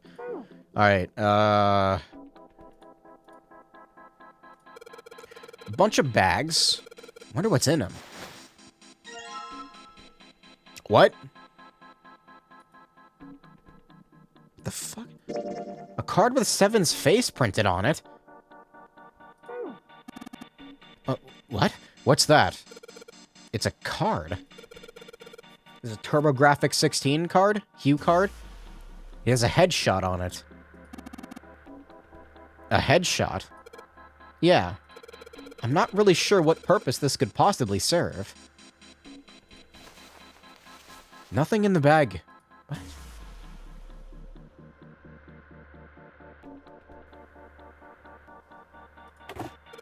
It's locked. We need the key. All the boxes have numbers on them. Do they? Oh. Ace bent down and picked up something that had been sitting next to the box. Take a look at this. Cards. I see where this is going. Card with Lotus's face. Why does Seven look different? Hmm.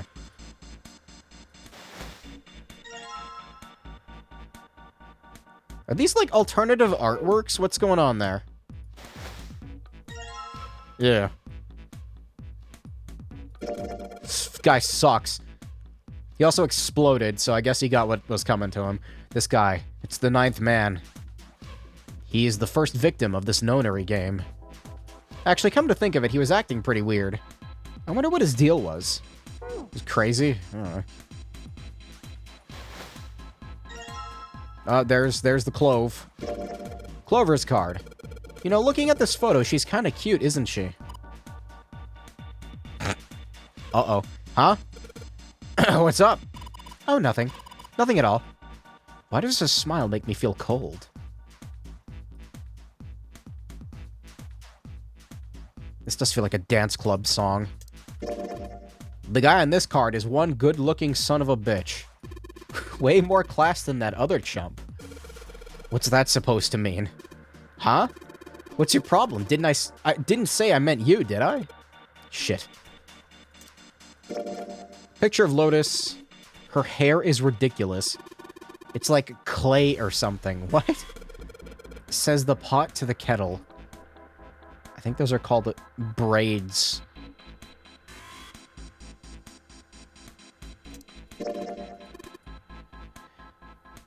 Huh. Snake. Snake. Colonel. Is that Snake's card? Sorry, got possessed by something there. You want to see it? No, that's fine. These stairs, they go up 3 stories. What are you waiting for, Junpei? Whatever, I'm going. This is the only door here, except for the one we just came in through. This is the exit. No shit, Sherlock. Of course it's locked. Is it an electronic lock? No, just a keyhole right under the doorknob. Okay, I know the dialogue probably was written before this art was, because this is a remaster and all, but the key is on the lever, which is going through this bar. Right. We gotta find the key that fits the keyhole. Maybe the bar stops short of the wall. No, that doesn't look right. Yeah. No, that goes through the wall. This fucking, like... It's going through this beam here. Yeah. Literally unplayable. I want my refund. Oh, hey. That's art. Look at his face. It's Ace's card. You look like some kind of European lord. Oh, my headshot. You want to see it? It's actually pretty good. I don't need to see it. In fact, we really ought to get back to our search. European lord. I don't know what's in these barrels. Judging by their weight, perhaps a liquid of some sort. Ooh, I'm thirsty. There's nothing in these crates. Are you sure about that? Get the crowbar and break them open. It could be health packs. These crates are quite large. They seem to be tied to one another with sturdy straps. A box. There's nothing inside. No rope. These crates are a little smaller. They look like they're the children of the other crates. What? Junpei, that sounds like some sort of fairy tale. Please shut up. Really? I don't know, man. You ever think about how crates would reproduce? Doesn't sound like a fairy tale to me. What? Reproductive cycle of crates. What an interesting concept. There are 3 crates here stacked up like stairs. If we climb up there, we can get over the fence. Junpei, you think you could go take a look at that? Sorry, but no thanks. Why? I've, got a bad feeling about it. Pussy. Okay, fine. I'll go. Please be careful, Santa. Yeah. But just in case. What's he going to do with that screw? I don't see what throwing a screw at the fence is. Holy shit. It electrified. This... Oh, man. There's electricity running through that fence. Looks like it. Talking about pregnant crates and pussy and... We can't get to the other side. We could just jump off those crates, but we wouldn't be able to get back. I mean, if it wasn't electrified, honestly, you could probably just climb it. So... I feel like this box is important. There's a tall fence. There's a high voltage current running through the fence. We've searched all the boxes. There's nothing in them. Okay, let's take a look at this. There's some numbered boxes and cards with pictures of all of us. Does that mean we need to collect all the cards we don't have? How many do I have? 7. I need 2 more. I'm missing Junpei and June's? Yeah? Oh. Look at that. Not cool, man. You took this picture without my permission. It looks pretty cool, though. You look really handsome in this picture. Knock it off, lovebirds. What? No, you're misinterpreting. We're not a couple. Not at all. Not in any way. Not yet, at least. And then June proceeds to take out a large, like, buck knife and stab Junpei in the abdomen. Wait, what did that say? Oh. Non-airy loot boxes. There's a pretty cool-looking dude on this card. I can't take my eyes off of it.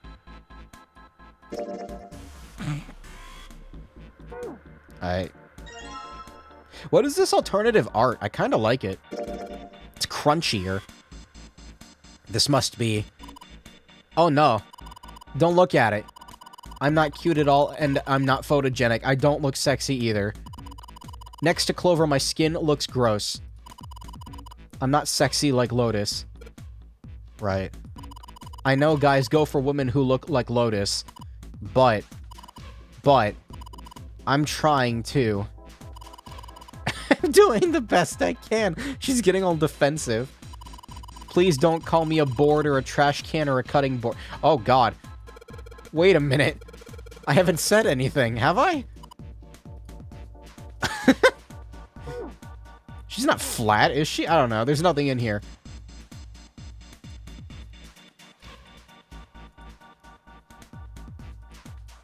They're just simping for each other. All right, let's get the cards now in. We finally have all 9 picture cards. We just need to insert these cards into the slots at the front of each box. Junpei stared at the cards in his hands. God, these would be worth a fortune on eBay. Ace peered over his shoulder at them. How much you want to bet? Wait a minute. Why do I feel like this... No, this is like a perfect marketing opportunity. You gotta get the 999 card release, and then you get to sell them to GameStop for $24.99. And it's like a rando draw, and there are 9 special cards in the pack, and if you get all 9 of these cards, you can ship them and get a free PS3 or some shit. I don't know. You know which card goes in which box, yes? Was the PS3 a thing back then? I guess it'd be a Nintendo console, wouldn't it? You get a free Wii. A free Wii? Yeah, of course I do. It's really obvious. She's got nothing on Toa? That's true. You just match our numbers to the numbers. Then you pop the corresponding card in the right box. So for instance, the card with the picture of Ace on it goes into box 1. The card with the picture No, of Snake really? on it goes into box 2, and so on. Oh, I see. Huh? What is it?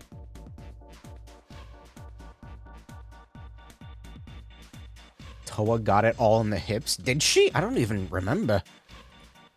Just my headphones then. Let me guess. Junpei heard a noise. He spun around just in time to see June collapse in front of the fence. Hey!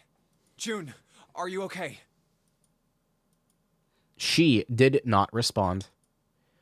Junpei spun around to face Ace. I'm sorry, I gotta go check on her. You finish the box thing, alright? If the fucking gun is in there, I swear to God. Just put the cards in the boxes. Give me the gun. That's mine. I'm counting on you. I am not the main character. How do I put card in does not compute. He shoved the cards into Ace's hands and then ran off toward June. Are you alright? What happened? Junpei called out to her as he ran. Can you stand? As he arrived, June was climbing to her feet with Santa's help. Oh, I'm sorry. I'm fine. I just tripped. Don't give me that. Now is not the time. But it's true. I tripped over a box. This box right here that I tried to pick up? Just let me see for a sec. Junpei put his palm on her forehead. Huh. You're still warm. Was that noise? Ah! Her temperature was much the same as it had been the last time he checked. She wasn't hot like she'd been before, but she was still warm. Her fever wasn't completely gone. I saw her fall. I think she really did just trip on something, you know? Junpei would have been more willing to agree if June hadn't needed quite so much help standing up. Still, to fall down like that? I think she's probably still a little messed up.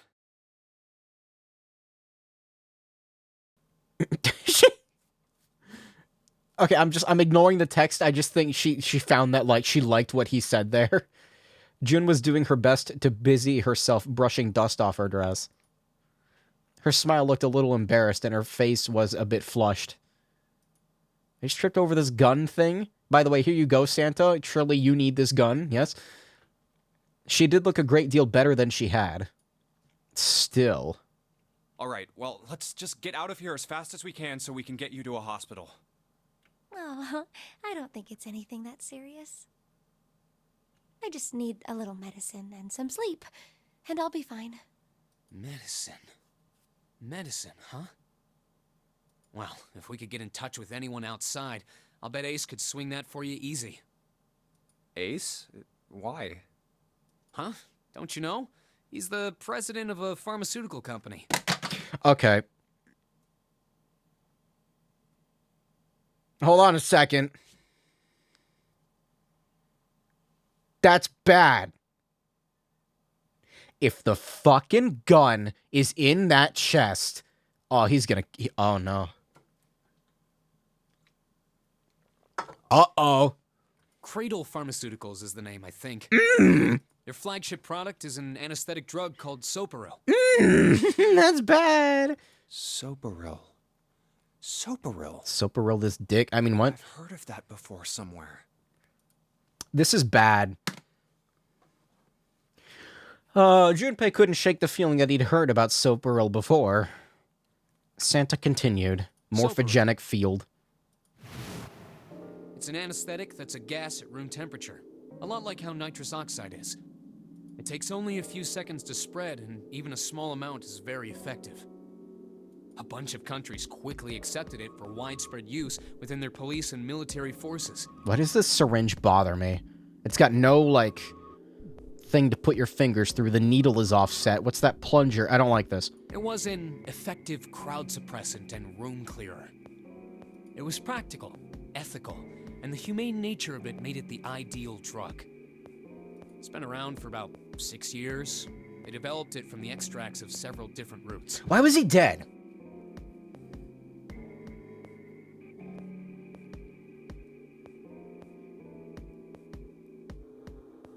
Why was he dead, though? I'm so confused. It became popular almost as soon as it was made public, with many governments placing large orders. Well, we have his connection now. Also, his backstory. Also, I don't trust him even more than I already didn't. Demand for Soparil skyrocketed. And of course, that meant Cradle Pharmaceuticals' stock did too. Ah, yes. Why do you know all of this? Pharmaceuticals in capitalism. Profits are through the roof. We'll be taking that $1,400 for this bottle of insulin now, thank you.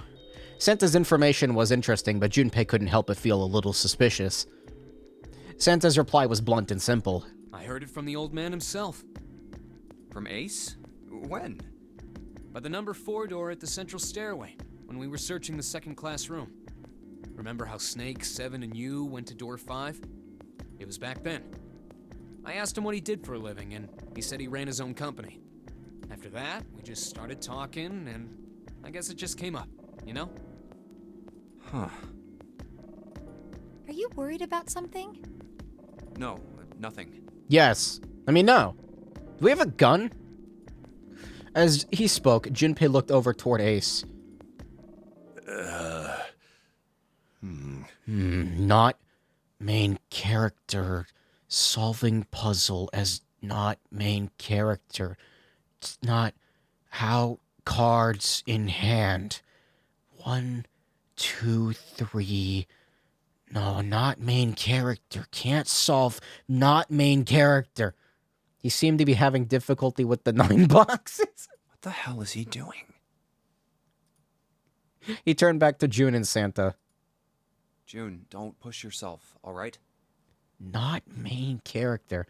Yes. He suddenly became sentient. He's like, I'm not the main character. I can't. I'm alive. Why am I alive? Santa, could you take care of her? DDLC moment. I'll go check on Ace. Looks like he's having trouble. Sure.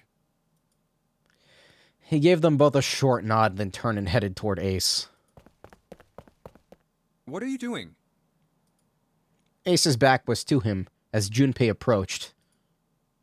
The older man turned to look at him. His face was pale and covered in sweat. What happened? Nothing. My vision has gotten rather blurry, I think, because of fatigue.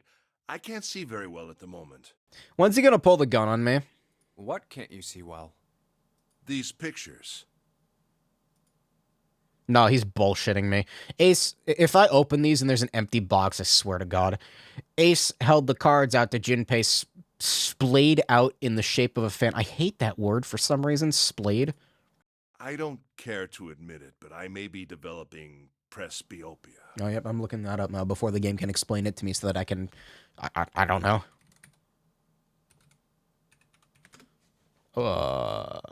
Gradual loss of your eye's ability to focus on nearby objects.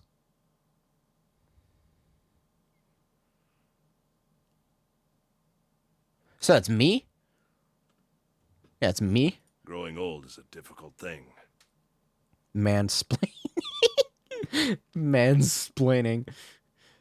He made the best attempt he could at a self-deprecating smile, but his face was flushed and his lips were pale and drawn. At any rate, I'll leave the rest to you. I'm feeling awfully tired, so if you don't mind, I'd like to rest for a bit. He shoved the cards into Junpei's hands and walked quickly away. Junpei looked at him quizzically. How could simply looking at cards have tired him out? What a fucking fancy word, quizzically. Junpei looked down at the cards in his hands. All the pictures were quite clear, and each person easily recognizable. Was Ace's vision truly so bad? But if it wasn't, what had made him so uncomfortable? That was when Junpei remembered what he'd heard from Lotus much earlier. Prosopagnosia. Well, put simply, it means a condition where the mind can't distinguish between human faces. Oh? In other words, my face would look the same as Clover's or even yours.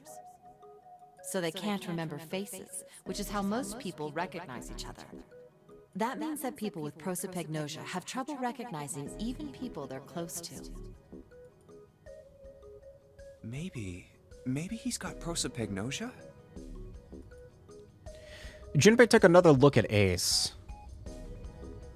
He sat at the base of the stairs looking quite depressed. Huh. Well, he looks depressed enough to have it.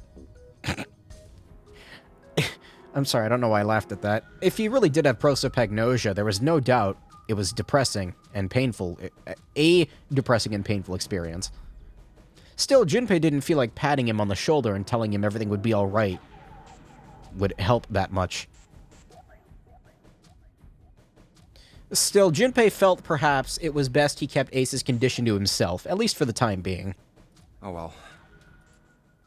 Doing his best to clear his mind for the task at hand, he turned back toward the boxes. Time to solve the 9 boxes puzzle.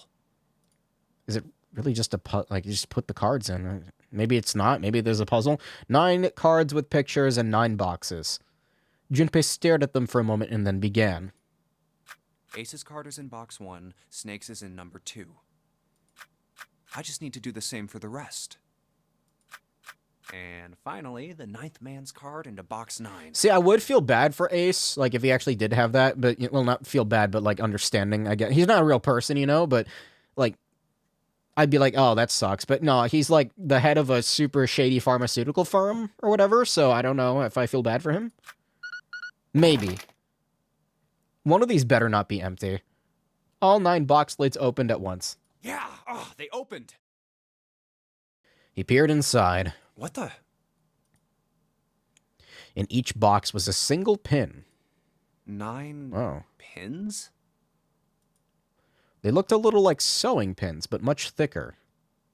They look like the ends of keys to me. I guess I'll take them with me.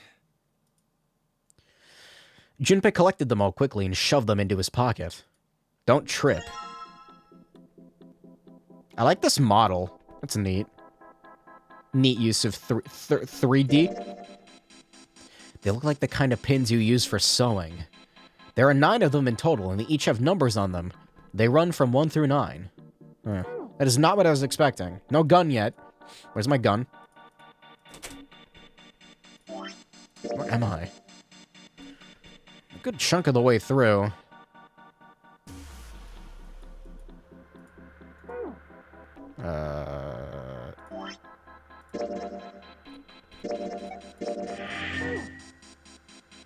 What are the pins for?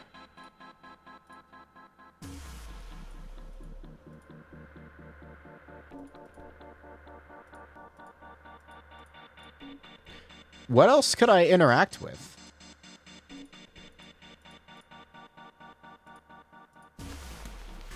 Nothing in the bag. 4 barrels. Nothing there. This door has to be the exit. There's a small keyhole under the doorknob.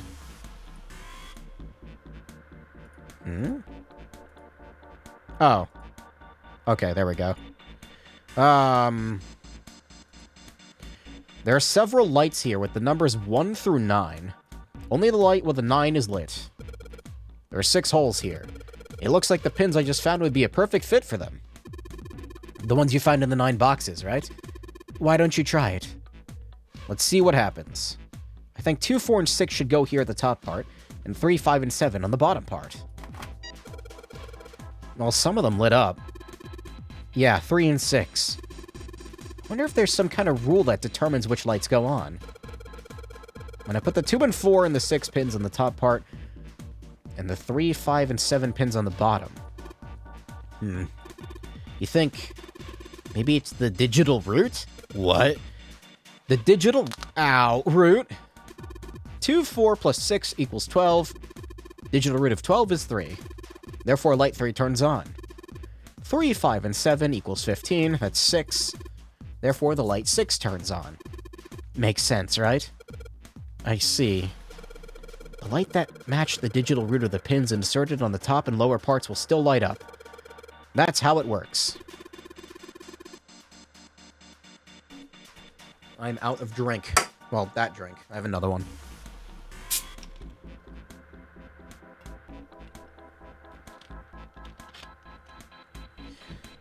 There's one other thing I'd like to check. Well, if he wants to try, he's certainly welcome to. He put up the 1, 2, and 3 pins on the top and the 6, 7, and 8 pins on the bottom. Oh. They turned off. 6 plus 7 plus 8 is 21. That's 3. Therefore, light 3 turns off. 1 plus 2 plus 3 is 6. Digital root of 6 is 6. Therefore, light 6 turns off. I get it now. If the digital root for the pins you insert is the same as the number of the lights that are lit, those lights turn off. It looks like that's the trick. Now we know how it works. You want to give it a try? You know what we're supposed to do with the lights? Well, no, but I figured we could try and see if we can turn them all on, you know? Something's got to happen if we can manage that.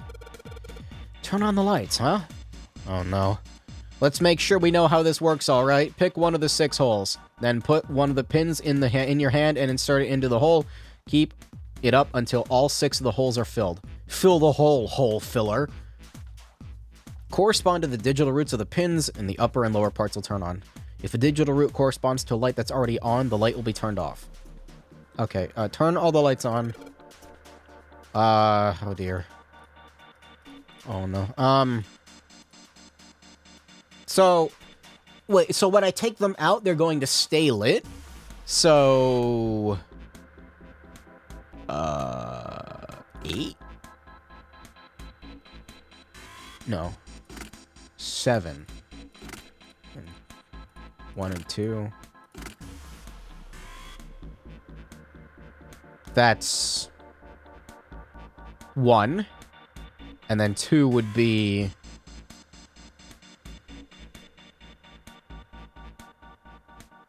What's 11? 6, 5, 3? That's 5? Okay. Okay. It's actually like a real puzzle. Okay, I need to think, because I'm dumb. Oh, this is gonna take a lot of processing power. Oh, fire up the brain Bitcoin mine. I have an ASIC built into my chest cavity. I gotta fire up the fan real quick. Oh, man.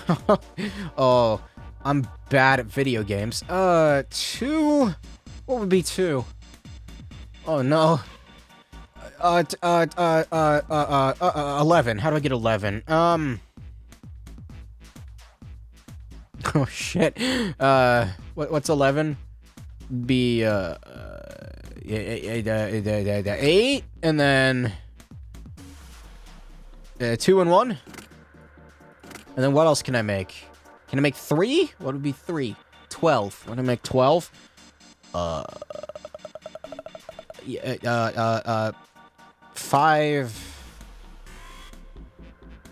4, 3? Yeah. Okay. Alright. Okay, I need to make 4? How do I make 4? I have no fucking clue. Can I make a calculator? I didn't mean to go back. Oh, no. Wait, is it gonna reset? Shut up! Oh, god damn it. No! What happens if I just do that?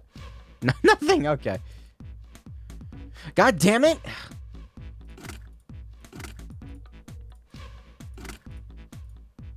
Just put in random shit. There, okay, fuck, I hate math so much. 8... 11, and then 12 was 3, 4, 5. I fucking hate math so much. What was 11? I was able to make 1 and 5, right? So...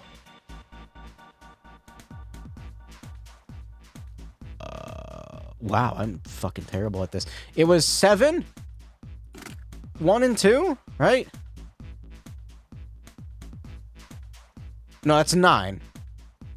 Wait, no, it's 10. That's 1, yeah. And I made 5. What did I make 5 with? I don't fucking remember.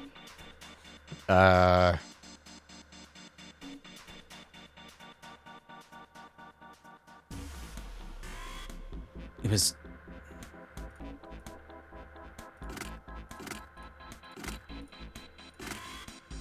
17.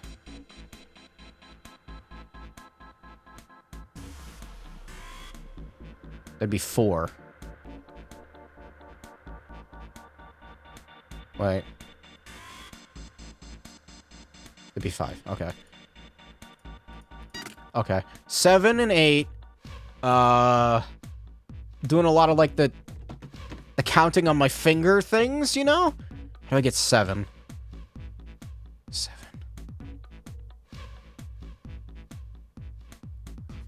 Oh, dude, I don't... I'm sorry, I'm too dumb.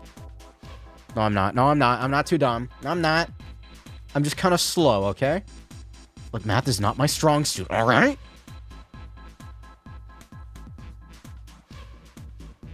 I like the metal pattern on this... God, what is wrong with my brain? Okay, 7 and 8. What would 7 and 8 be? It's the working backwards thing that freaks me out. So I just have to randomly pick and hope it's a proper guess, and if not, then I just move on to something else. 13... That'd be 3? This would be 3, right? What creates a digital root of 7? Can I get 16? How do I get 16?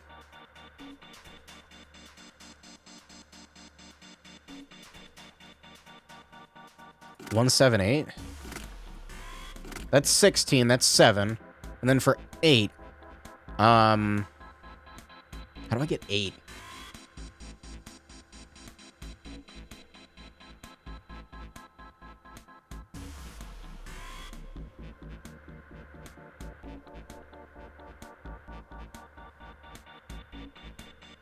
I don't know.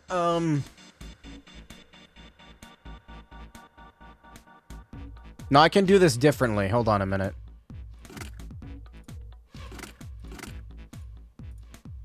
And then... No, wait, that's 16. That's 7. God, man, digital root shit's so weird. So that would be... So 8 would be... 5... No, 4... Yeah. Is this correct?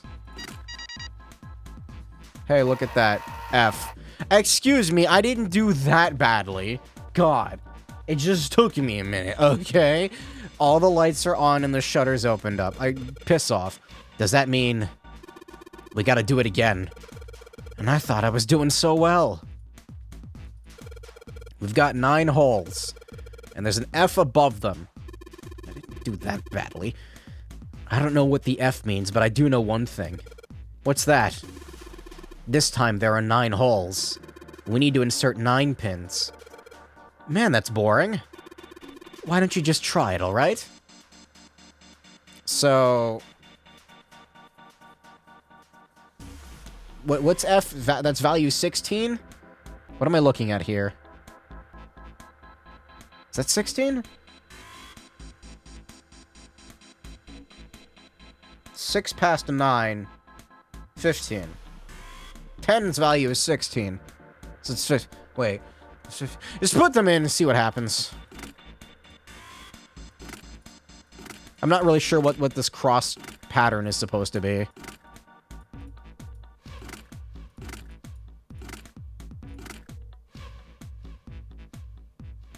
F?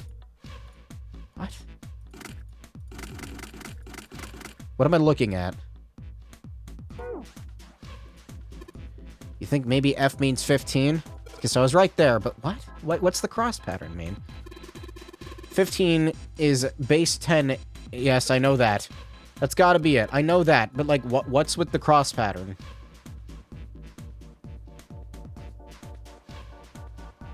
Don't tell me I have to get like digital root 15 for everything in... Oh, no. Like, does this have to be 15, and this have to be 15, and this have to be 15, and this... Fuck off. No, fuck off. That sounds... I don't like this. That means there's one solution, if there is one? Oh no. Okay, let's just start. Maybe I don't have to put all 9 in. Maybe... What's... Wait, no, there is no such thing as digital root of 15. That's not possible. Because then it just adds up to 6. So what is this?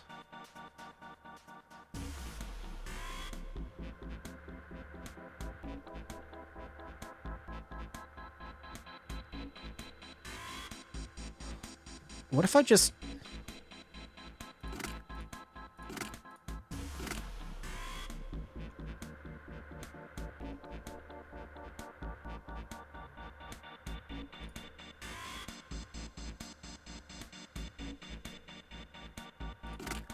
I'm confused. The letter F up there means 15.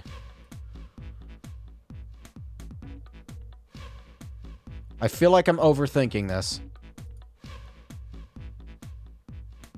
Keep clicking on these first. It's no, you click on this first.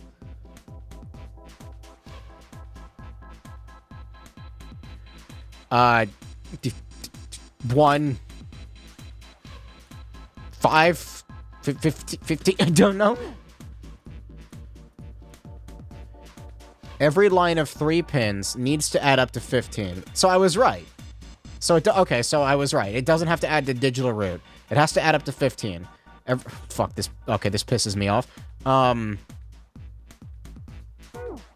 What would be the best center? The best center. So put it in the center. 5? I'm trying to think of like what the most versatile number for this is. I'm thinking I'm just assuming it's 5. So 159.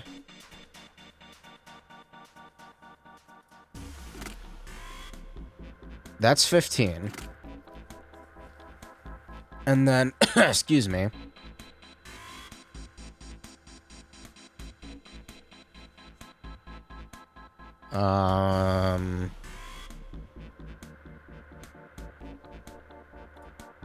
Eight two. That doesn't make any sense. 2 8.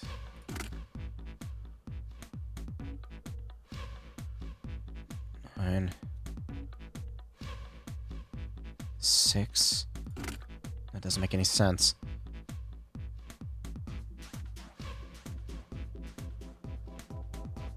I don't like this puzzle is difficult. Is that correct? 9, 10, 11. I feel like I'm close. Am I close? Wait. No. What's wrong? 5 feels like it should be in the center. It's the most middle of the road number, you know? So 174 is wrong. 852 is correct. 639, that's also wrong.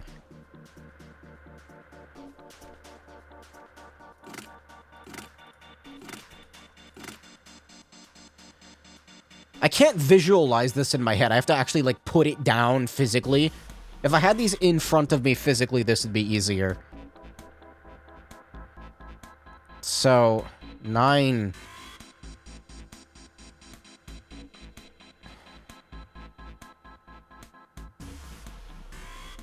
I need 6, though, right? So...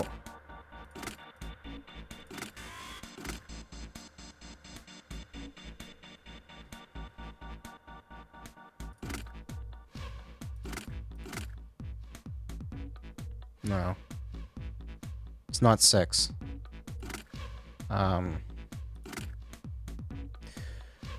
Okay. Maybe 4 in the middle? What's the middle number supposed to be?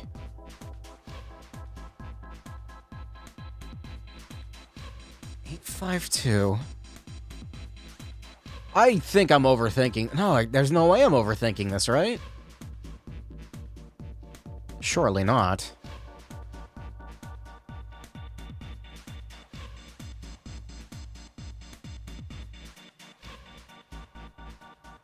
Seven and 4 are wrong. The more I take down, the more I get confused. God damn it. So 5 has to... I don't know. I have a hunch that 5 should be in the middle. I don't know why. Let me try 4.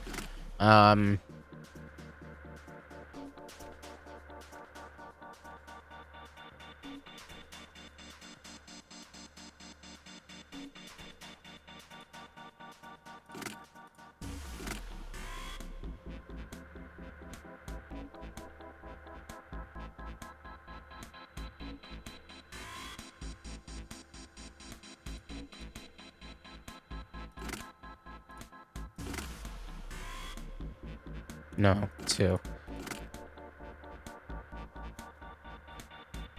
7?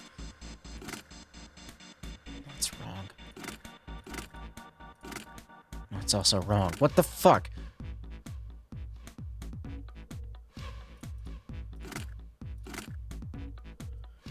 Ugh! So this is the part where I check my note. Junpei, do you know the sum of 10 plus 5? It's 15. Do you really think I'm that much of an idiot? What are the sums of 1 plus 9, 2 plus 8, 3 plus 7, and 4 plus 6? They're all 10. If you put the 5 in the middle... That's what I was trying to do! Shut up! Stop lecturing me. So I was right. The 5 goes in the middle. No, shut up. Shut up. At least they give me a hint. Shut up. Shut up. Okay, so I was right. 5 goes in the middle. That's right. So... So... 4, so 4 6. 4, 5, 6. Okay. And then... Is the work... Do I not have to care about it diagonally, too? I feel like I do. Wait a minute. It's not this simple, is it? No, I tried this, yeah? No, it's not that simple. So 2 go there. 8 here?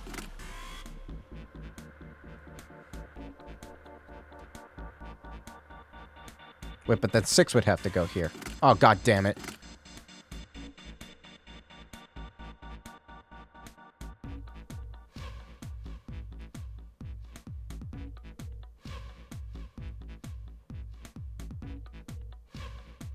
Then 4 would have to go here.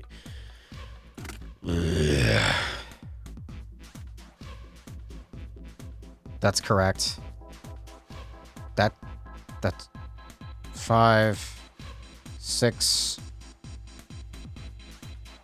No, that's fucking... That's wrong!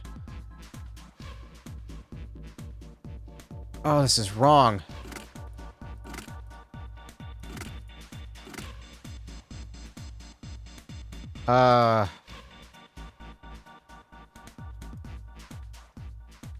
But one has to go here. Okay. Just fucking start over. Okay, 5 goes in the middle. What's the best basis pattern to use in the middle? It would be 9 and 1? I tried that, didn't I? I feel like I'm going in loops now. Loops. I mean, I asked for more difficult puzzles. I guess I got them. Thanks, game. 1... Work off of it diagonally and then work from there. And maybe if I, like, rotate it... I don't know. 8... Go there. 6 goes here? Where's that 7? 9... Not 6. 6, 4? 2 would go here? Wait, is this it?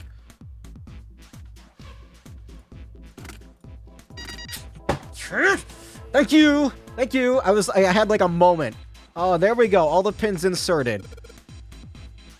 We did it. Fuck you. The power's on now.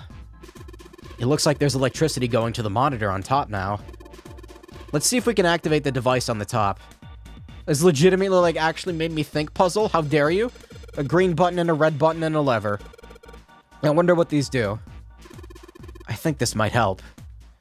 What the hell is this? Where did he find this?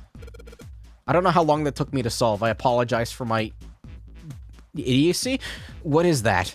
What is that? He's doing that hand thing. Where'd you find it? I found it when you were messing around with the pinholes. It's a gun. He proceeds to shoot Junpei dead. It looks like the instructions for this thing. According to what it says here, this thing's a remote control for that. That? Yeah, that. Oh. I'm sorry, what? Oh. Excuse me, what? Oh. Excuse me, what? Oh, this right here? This? That machine over there, apparently it's called the Pushmaster 5000. Are you serious? Whatever, so what are we supposed to do with the Pushmaster 5000? You see the coffin on top of the crates? Yeah. Don't you want to know what the deal is with it? I do. You want to check it out? Yeah. Alright, how do you think we're gonna get there? Well, where are we in the flow menu? Oh, not gonna check, okay. There were some crates on the right side of the fence that someone piled up like stairs. Maybe if you make a path to the coffin from there? How would we do that? Line up the crates, I guess. That sounds about right.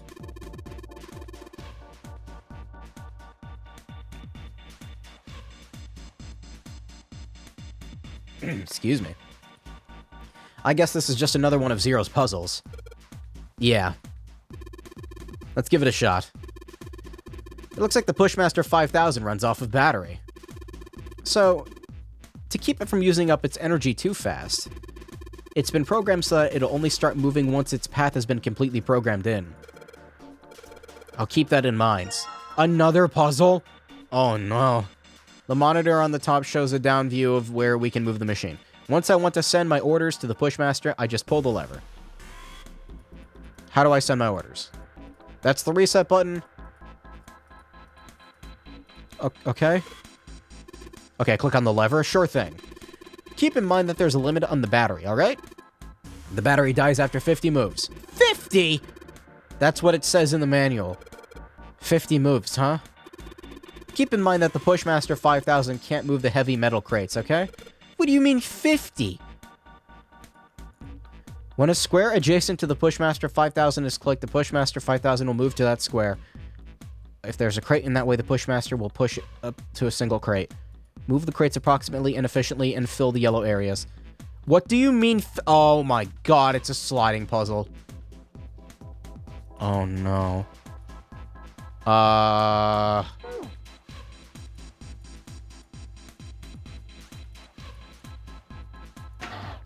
no. I fucking hate sliding puzzles so much. Okay. Oh, I fucking hate sliding puzzles.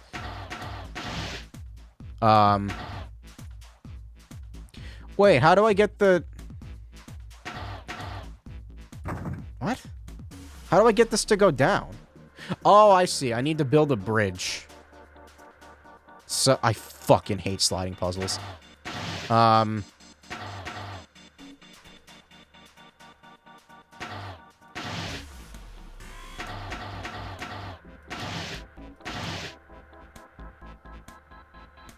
I hate sliding puzzles.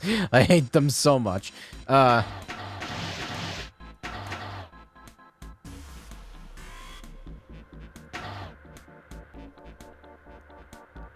Feel like I fucked up already. Okay, good. Fucked up already. Wow. We go from, like, having kind of, like, basic bitch puzzles the whole game to it being like, here you go, baby boy. Time. It's time. Oh, dear.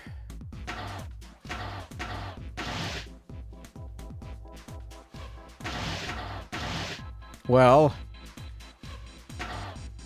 can't push them against the wall. I fucking hate sliding puzzles so much.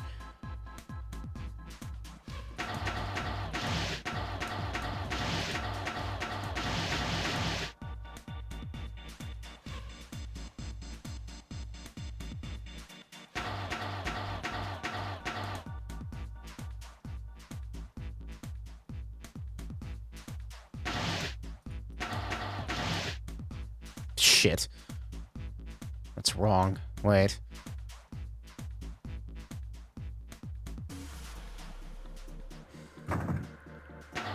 I fucking hate sliding puzzles.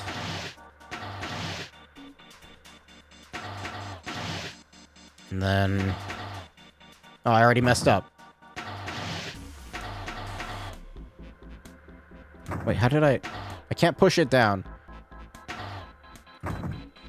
That'll ruin it.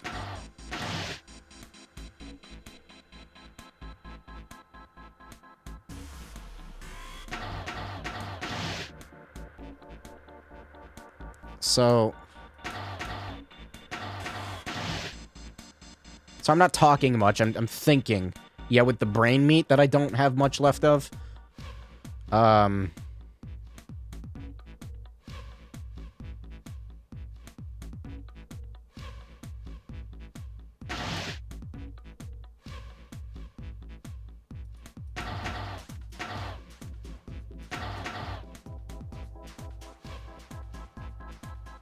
Wait, what? God, I fucking hate sliding puzzles. They're so aggravating. What do I do? Oh my god. I can't push them to the edge, because if I do that, they get stuck. So...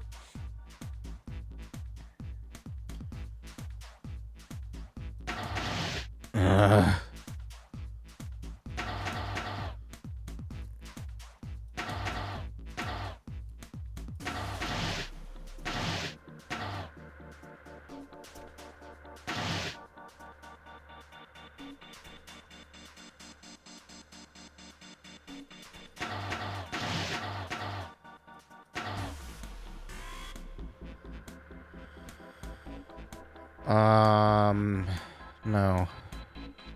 No, no.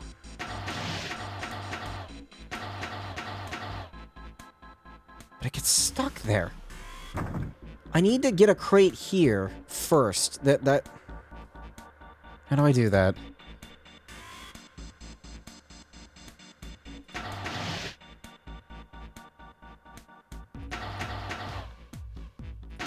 And then that's in the way now.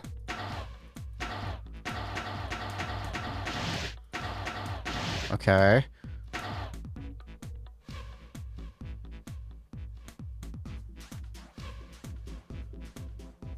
I can't go up. Right? No.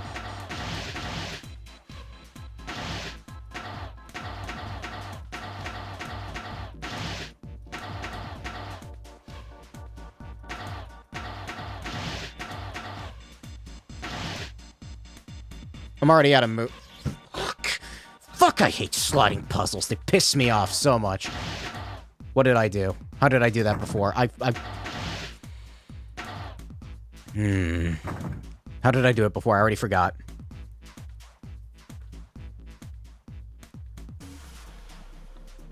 I've not... You better not, like, put one of these in front of me in real life. I will snap it in half. In front of you. How the fuck did I do that before? I don't remember.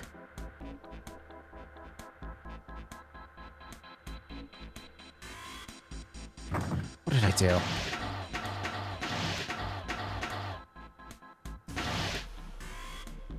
I'm...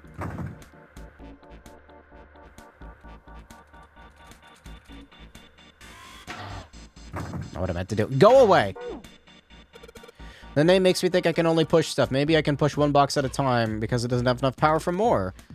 The number of moves you can make just went up. Really? Maybe it says something about this in the manual. It takes some time before the Pushmaster is fully charged. It doesn't start out with a fully charged battery. You got 51 moves last time. You should get 52 this time. Oh, the game is going baby mode on me now. Okay. That's cute. I'm assuming there's only one proper solution and I need to fucking find it. What did I do last time? I moved this box there. No, I moved this box there. Those are the only two first moves I can make. This box here or this box here, so it doesn't matter.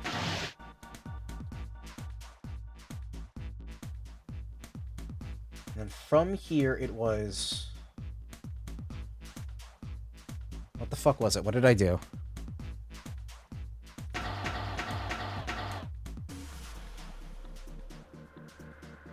What did I do? I don't remember. Holy shit. Why am I so bad at these?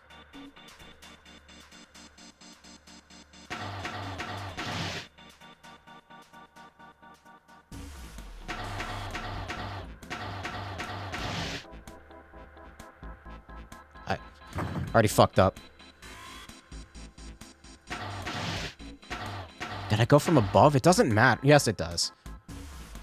It does matter.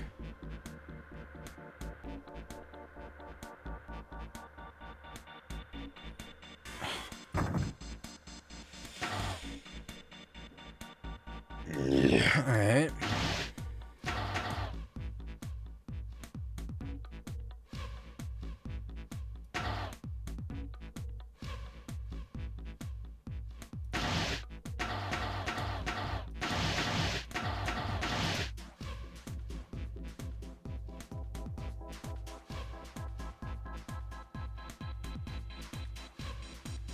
I messed up already.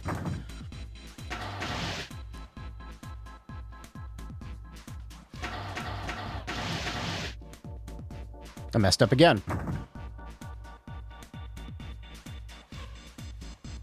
Oh, I hate these. Oh, I hate these so much. This music kind of, like, isn't helping.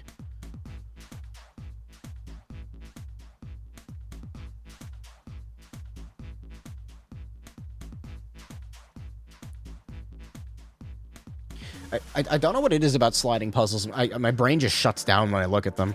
They're so boring and terrible.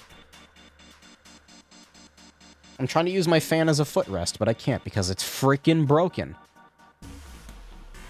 It's like flopping all over the place. Actually, that works. I just like flipped it upside down and now it's not moving. That works.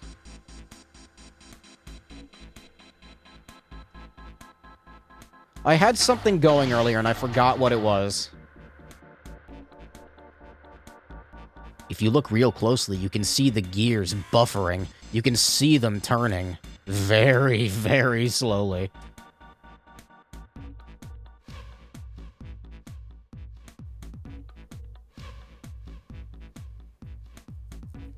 Those are the only first moves I can make. I have to push them to this side. I can't push them up because they get stuck if you do. So... what the fuck did I do last time?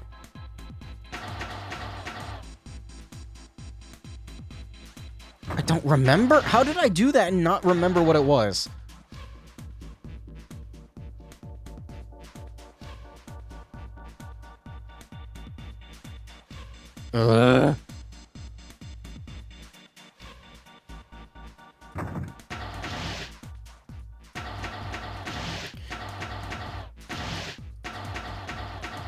I fucking hate sliding puzzles.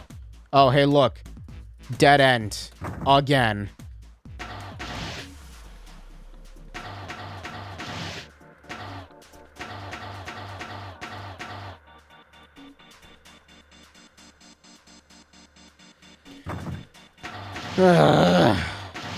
Why is there a move limit, though?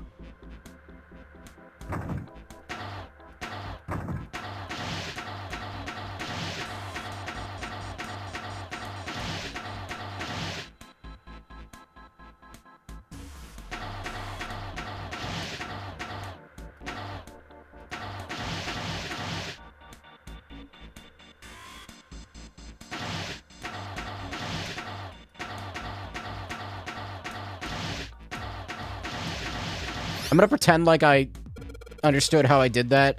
I'm done putting in the program. What do I do next? Be quiet and watch. See, it's moving already. You see, you spend so much time just thinking about it that you don't, like, understand. Like, I just don't think, just do, and you win. Hey, Remy. Awesome, the Pushmaster 5000 did what I told it to, and it lined up all the crates. Now we can reach the coffin. We just need to climb up those crates over by the fence. Yay. No more puzzle, please. I have had enough today. That is enough. Get up there.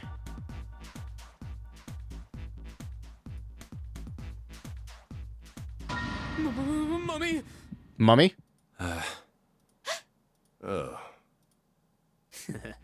Just kidding. Oh, why is it on Adventure? It's supposed to be on Novel. Why are the rules page as long as the chat window?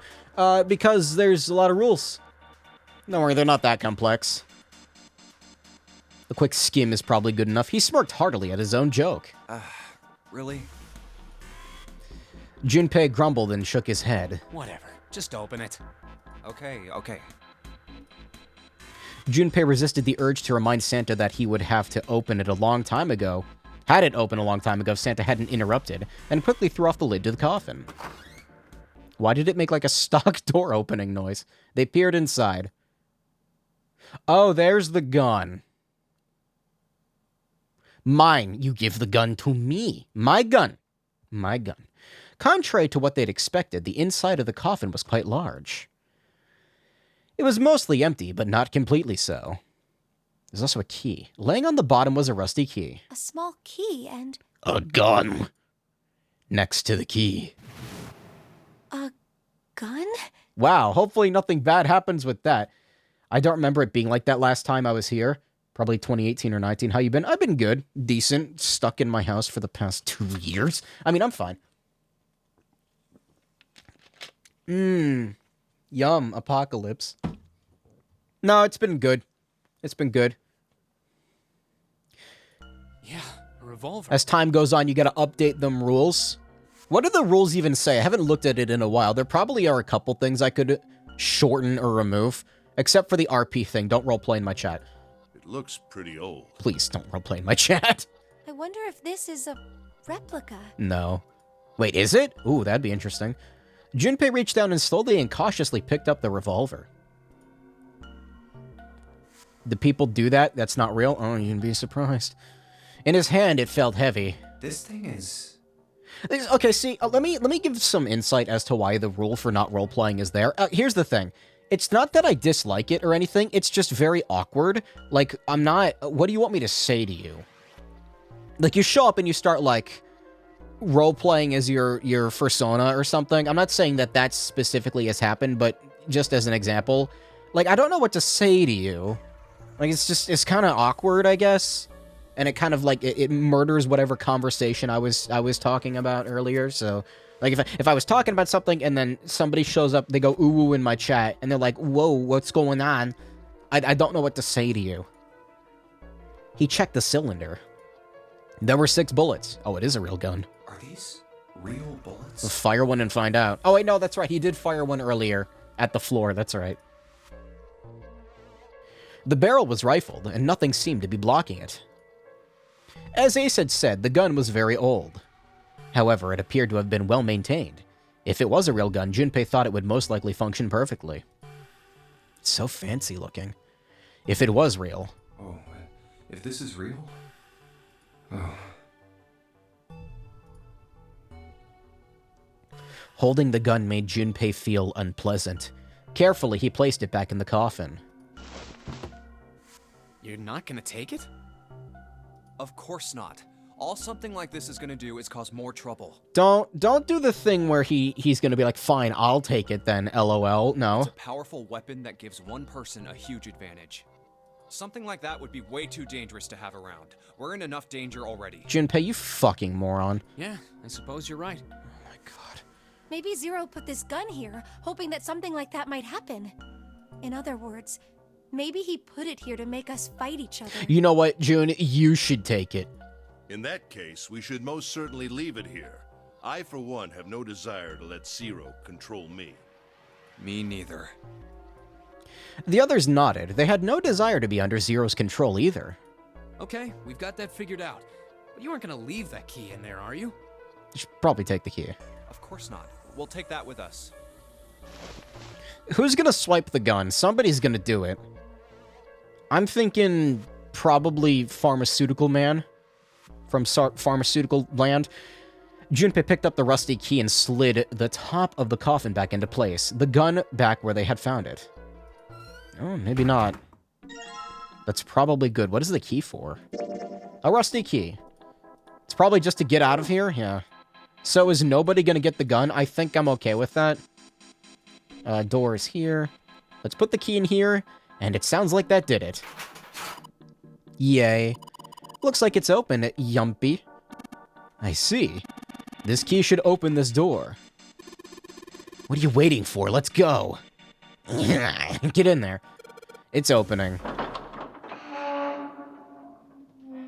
That was clipping through that fucking the metal rail. Maybe, I don't know. Maybe it was just in front of it. It looked weird though. The hallway that left the cargo room headed cargo room headed straight toward the stern. A long hallway, huh? Let's check it out.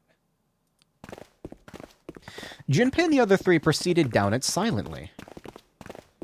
Some distance along it, a large room opened up on the left-hand side. It looked familiar. An iron grate covered each of the elevators. Junpei and his companions drew to a stop and began to discuss what their next move should be. We've seen this elevator before. We got off the one on the left just a little while ago. Whoops. Then we went through the number 6 door, and that took us to the engine room. And then we went through the square hole. Yes, and after that, we passed through the cargo room. And then the square hole. And now we're back here. In other words, we made a loop. We're back where we started. Wait, hold on a minute. Where are we?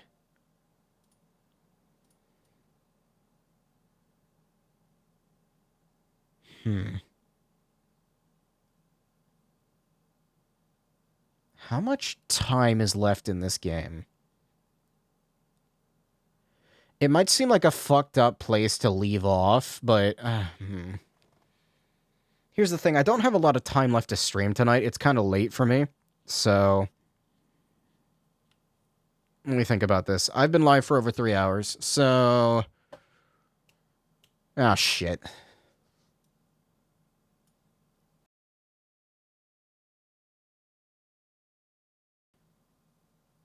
This might be a good place to leave off. How many,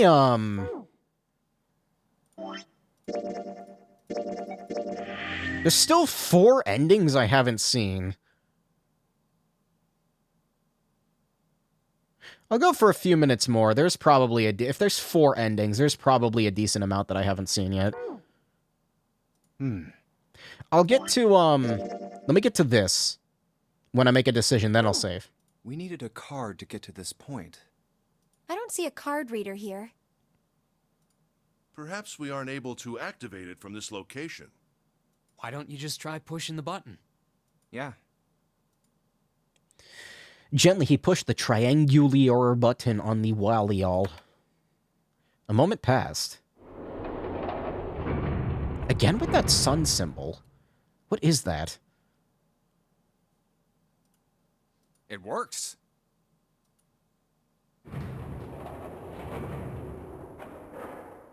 Does it go back up, I'm assuming? The elevator door opened and then eventually shut again. I think so. Pushing the button had apparently restored power to the elevator.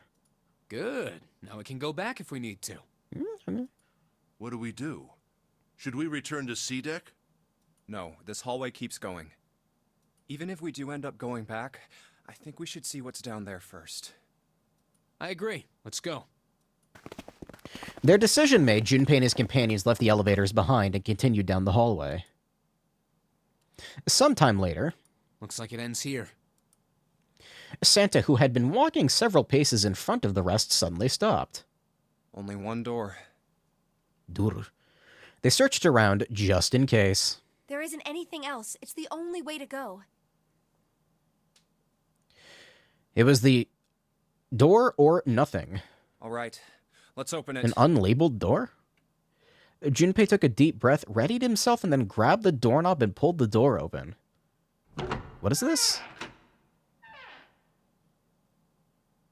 He paused for a moment, then stepped through into the room. And there he saw the number that had hung over their heads since they woken up. Okay, this is the 9 room, that's right. 9. The 9 door. Like the numbers on every other door, this one too was a rough shape made of red paint. It was a door set into the back wall of the room.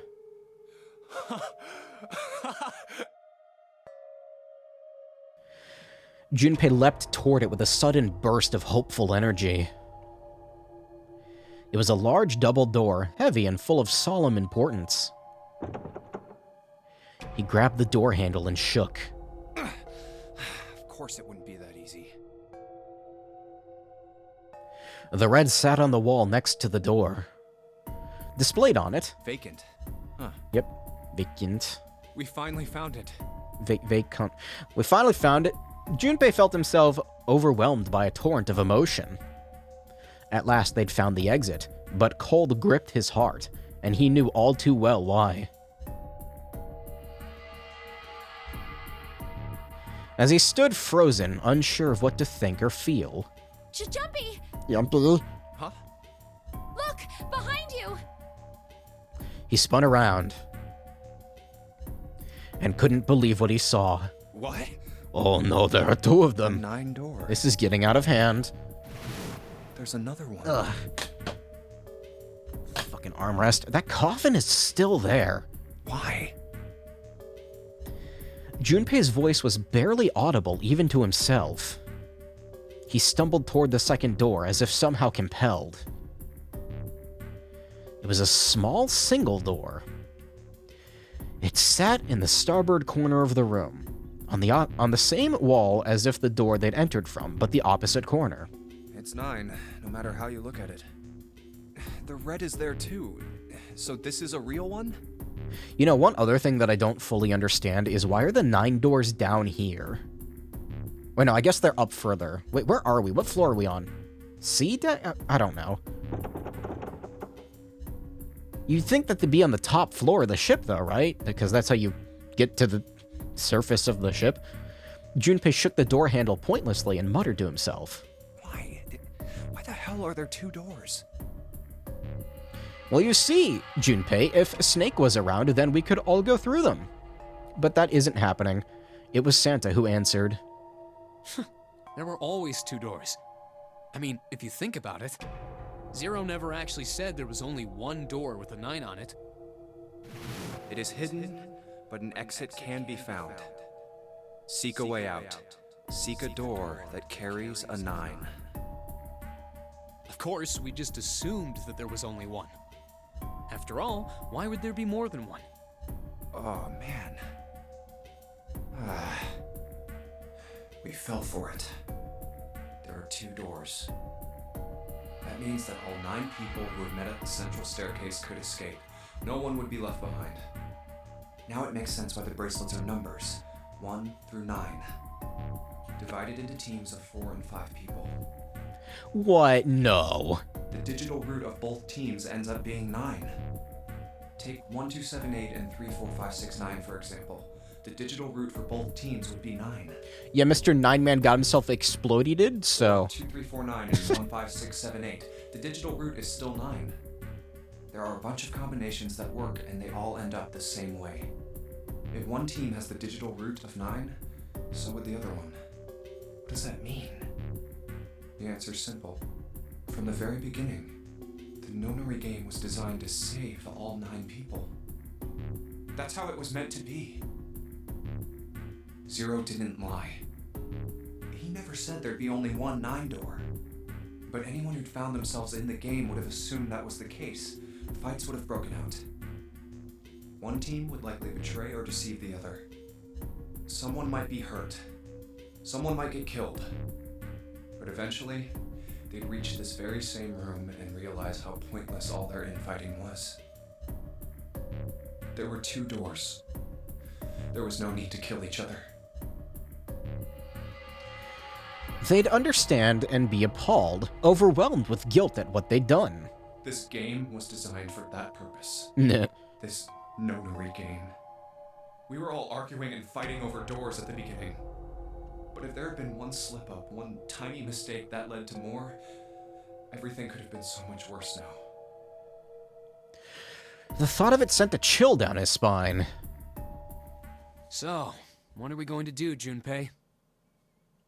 I still don't understand why Santa, did the thing with the gun and the other Man, I need an answer to that. A voice broke moment. A voice broke through Junpei's frantic thoughts. Santa's voice. Huh? Oh, right. Hey, keep it together, man. Sorry. Jeez. So what do we do? What do you... We need to think about our next step. Our numbers are 1, 3, 5, and 6. That's a digital root of 6. The 4 of us can't open the number 9 door. The 4? Wait, don't tell me. Yep. There's one combination that'll let 3 of us open the 9 door. That's why I'm asking, what now? What now? It took him no time at all to determine the answer. There was only one combination of 3 people that would give a digital root of 9. 1 plus 3 plus 5. That would mean... No, we gotta go back. That wasn't a possibility he was willing to consider. Santa and Ace agreed. Yep. I agree. We cannot leave June behind. Junpei let out a breath he hadn't realized he'd been holding. Are you sure? God, she looks so short in comparison to everyone else. I don't mind staying. I'm just saying, Zero was pretty short, wasn't he? June's body betrayed her true feelings. Her eyes were wet with the beginnings of tears, and her legs shook. It's okay. There's no way we'd leave you behind. Santa had said what Junpei had known the moment he realized which 3 people could go through the door. Besides, I'd rather drown at the bottom of the ocean than escape with this sausage fest. Okay, that came out of nowhere. Maybe I'll get to go to Atlanta. Are you sure you don't mean Atlantis? Huh? Oh, right. You know, the long-lost city of Atlanta, Georgia, at the bottom of the fucking Gulf of Mexico.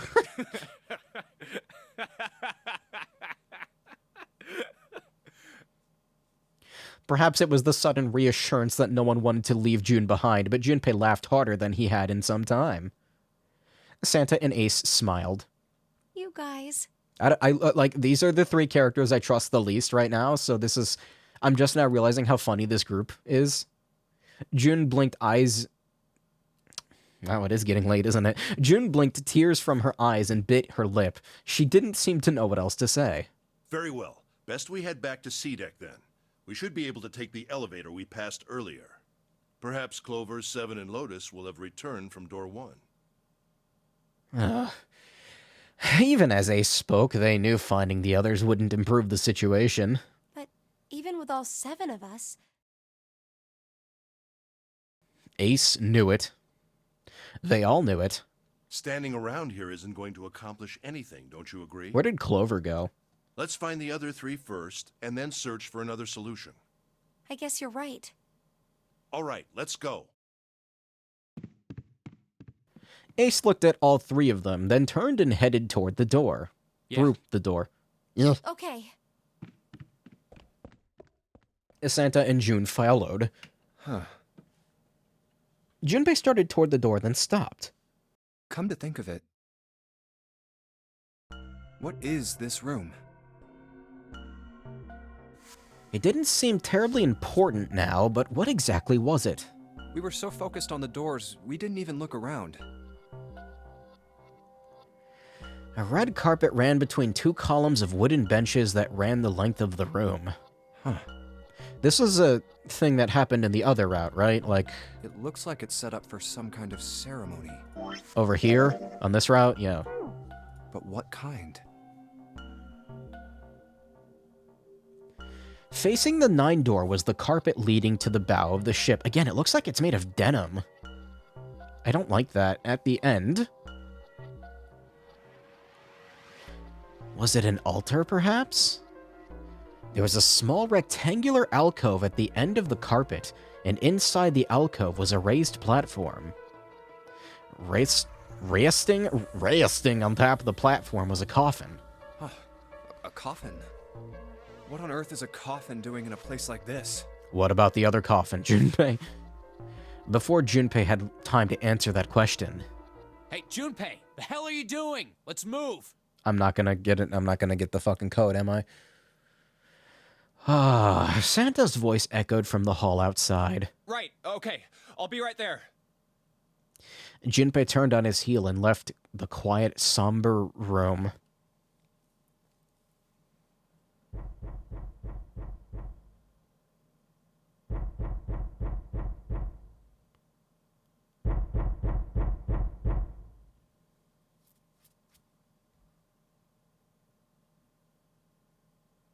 Still no way to open it. Why?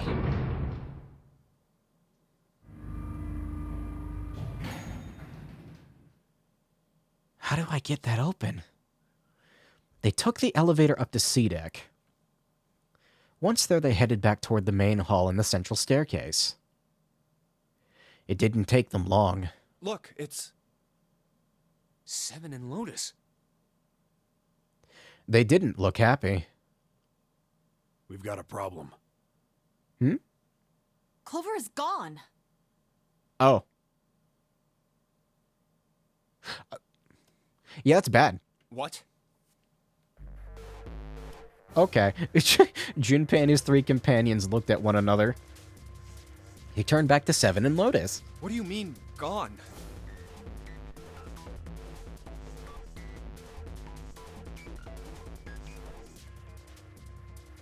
Ugh, sorry, stretching. It's kind of late, you know. Santa, Ace, and June had their own questions to ask. When? Why? You two went into door 1 with Clover, didn't you? Seven and Lotus responded the best they could. Yeah, we went through the door together. But Clover barely spoke to us. She just did her own thing the whole time. There were 4 rooms on the other side of door 1. She wouldn't let us into the 4th room. She just said, I'll take care of this one. Wasn't that the room with the corpse in it? Oh dear. And shut the door. She must have blocked it with something on the other side. Why? We waited for a while, but Clover didn't come out. We called for her, but she didn't answer. So I kicked down the door and we went into the room. But It was empty. Clover wasn't there, There was a door on the other wall. and it was open. We figure she opened the door and left by herself. We ran after her, of course, but Well, obviously we didn't find her. You figured that much out. Clover's gone. Junpei thought for a moment. When did this happen? We got here just before you. You certainly have excellent timing. So you haven't searched anywhere other than near the staircase? No, we haven't. I just have like this perplexed look on my face right now. Wait a minute. How would she have gotten out without them?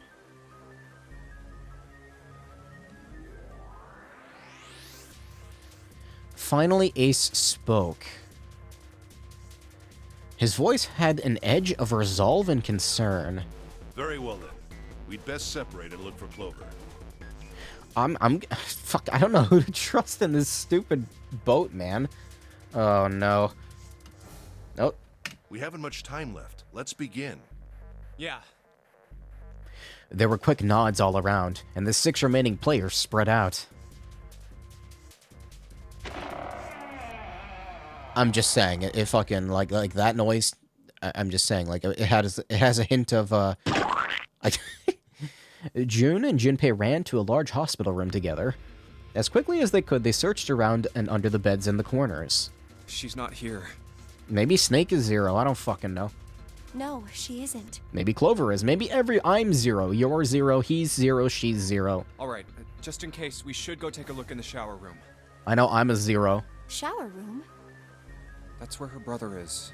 She might have gone to see him. June bit her lip. She knew as Junpei did that there was one thing to see in the shower room, and it wasn't pleasant. Well, we might as well check, right? Let's go. There was a screwdriver stuck between the door and the frame. Good. We can still get in. We should thank Seven later. Junpei and June slipped through the door, moved down the hallway, and stepped into the shower room. Where am I on the flow? Alright, soon there'll be a decision, I'm sure.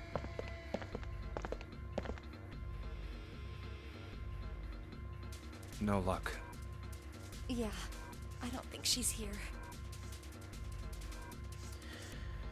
June's voice was faint, and she placed her hands over her mouth. Her face looked a little green. The smell is horrible. Lasagna. The stench in the room was almost unbearable. It had grown far more unpleasant since their last visit. If Junpei had eaten a lunch, he would have had difficulty retaining it. He wanted to leave the room as soon as possible, but he had to be sure. The only way to be sure was to check the other side of the divider. Let's check the back, just to be sure. June offered no resistance and nodded weakly to Junpei as he headed around the divider. It would be super fucked up if, like, Imagine if Clover just, like, kidnapped everybody by herself, including her own brother, and then killed him with her bare hands. And just, like... Man. No, she's not here. As he'd expected, Clover was nowhere to be seen. The only thing on the other side of the divider was a dead body, lying in reddish-brown puddles of drying blood. Snake. Just where did your sister go? Colonel. Junpei whispered to what once was Snake. He'd asked rhetorically, of course, as there was no way he'd get an answer. He gave a deep sigh. Such a horrible way to go. The skull shattered, the left arm's hideously twisted. It was the left arm.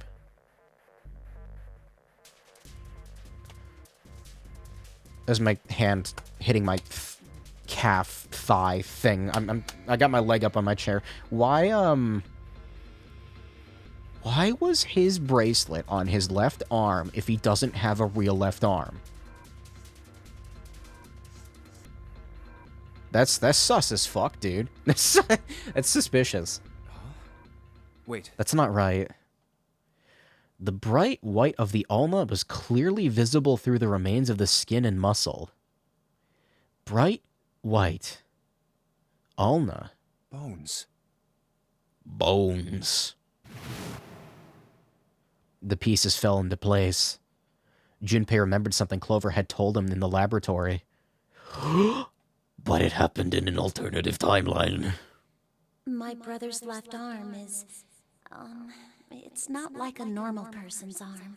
Morphogenic engine. The accident hurt him really bad. Of course. Of course. Why didn't I realize it earlier? Clover had told Junpei that Snake's left arm was prosthetic. But the left arm of the corpse behind the divider was quite clearly a real human arm, or at least it had been once. That meant the corpse. Jumpy? I'm losing my energy. Help me, I can't talk anymore. June's unsure voice at Junpei's sudden strange behavior drew his attention back to her. Oh, sorry for making you wait. Let's go. Give me my I'm about to, like, leave off here, I think. Hell of a cliffhanger, if I do. June and Junpei headed back toward the large hospital room. They stepped through the door and out of the shower room. Fuck, I don't want to stop streaming now, but I need to go. Down the hallway they went, searching for Clover in every corner. They had reached the stairs when Seven appeared, breathless and yelling. Junpei! June! Where were you guys? He looked pale, and his face was drawn. Something terrible had happened. Uh-oh. Uh-oh. Junpei's breath caught in his throat. Did something happen? Seven drew a shaking hand across his face and gulped down a breath of air. Clover is... She dead? Clover is dead. I found her in the first-class bathroom.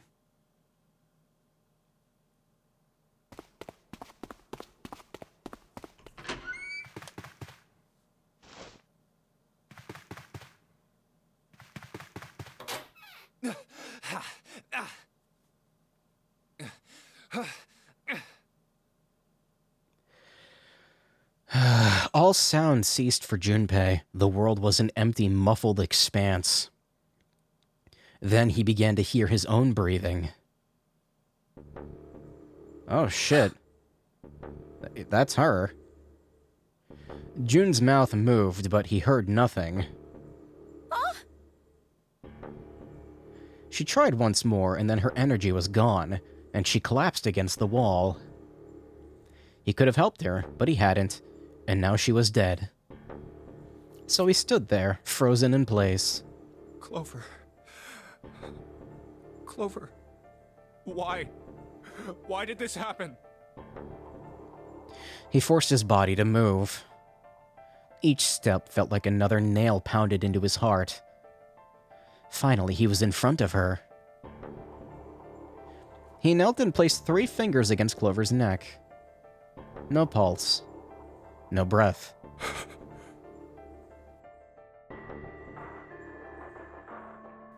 But she was still warm and her eyes were closed peacefully. It would have been easy to think she was asleep. Easy, that is, if it were not for the slowly expanding puddle of blood beneath her.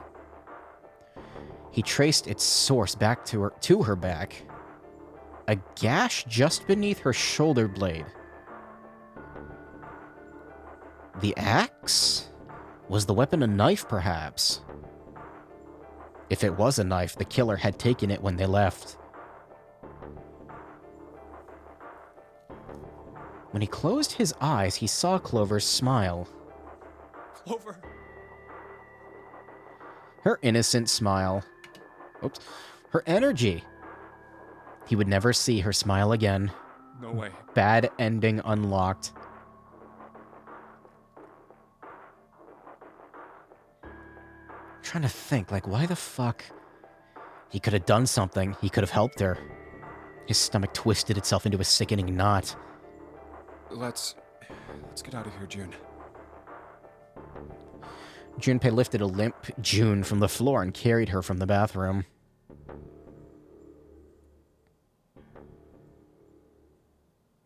Are you alright? I'm actually really confused. I'm not talking to you, Junpei. Fuck you. I'm trying to put together a series of events, so...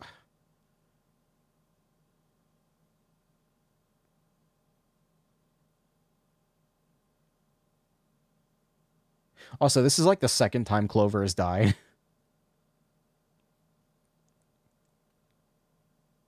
Okay, look, I would love to continue. I don't know if you noticed, my voice is kind of dying, so here's what's gonna happen. I'm gonna save here.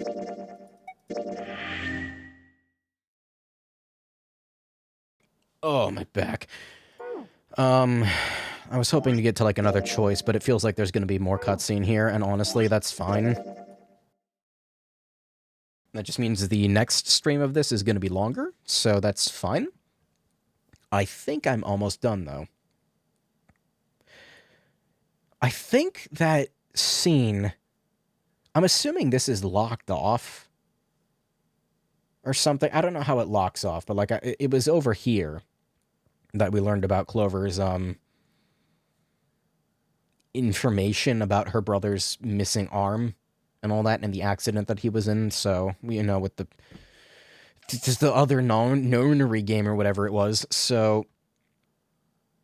Yeah, I'll get back to this later. I'm gonna save the game. Did I save the game already? I don't remember. I'm gonna do it again. God damn it, I'm tired.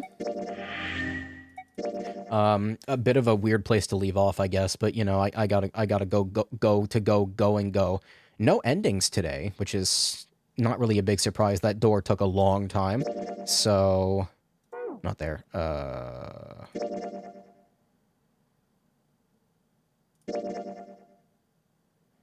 That's the wrong answer. I didn't mean to do that. Preview B. This is that torture room, isn't it?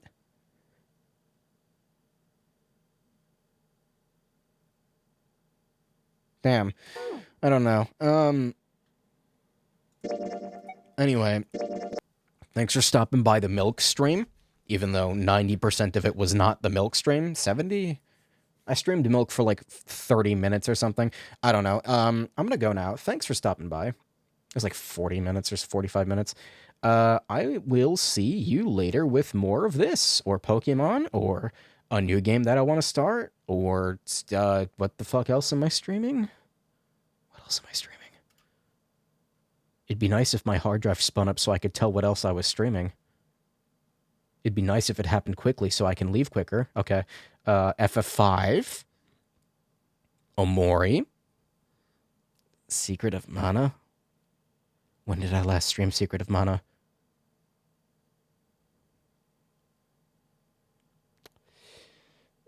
This was like half a year ago.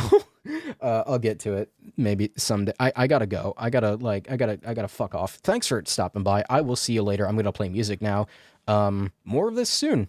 Because honestly, the cliffhanger is gonna kill me if I don't get to it soon. Anyway, bye-bye.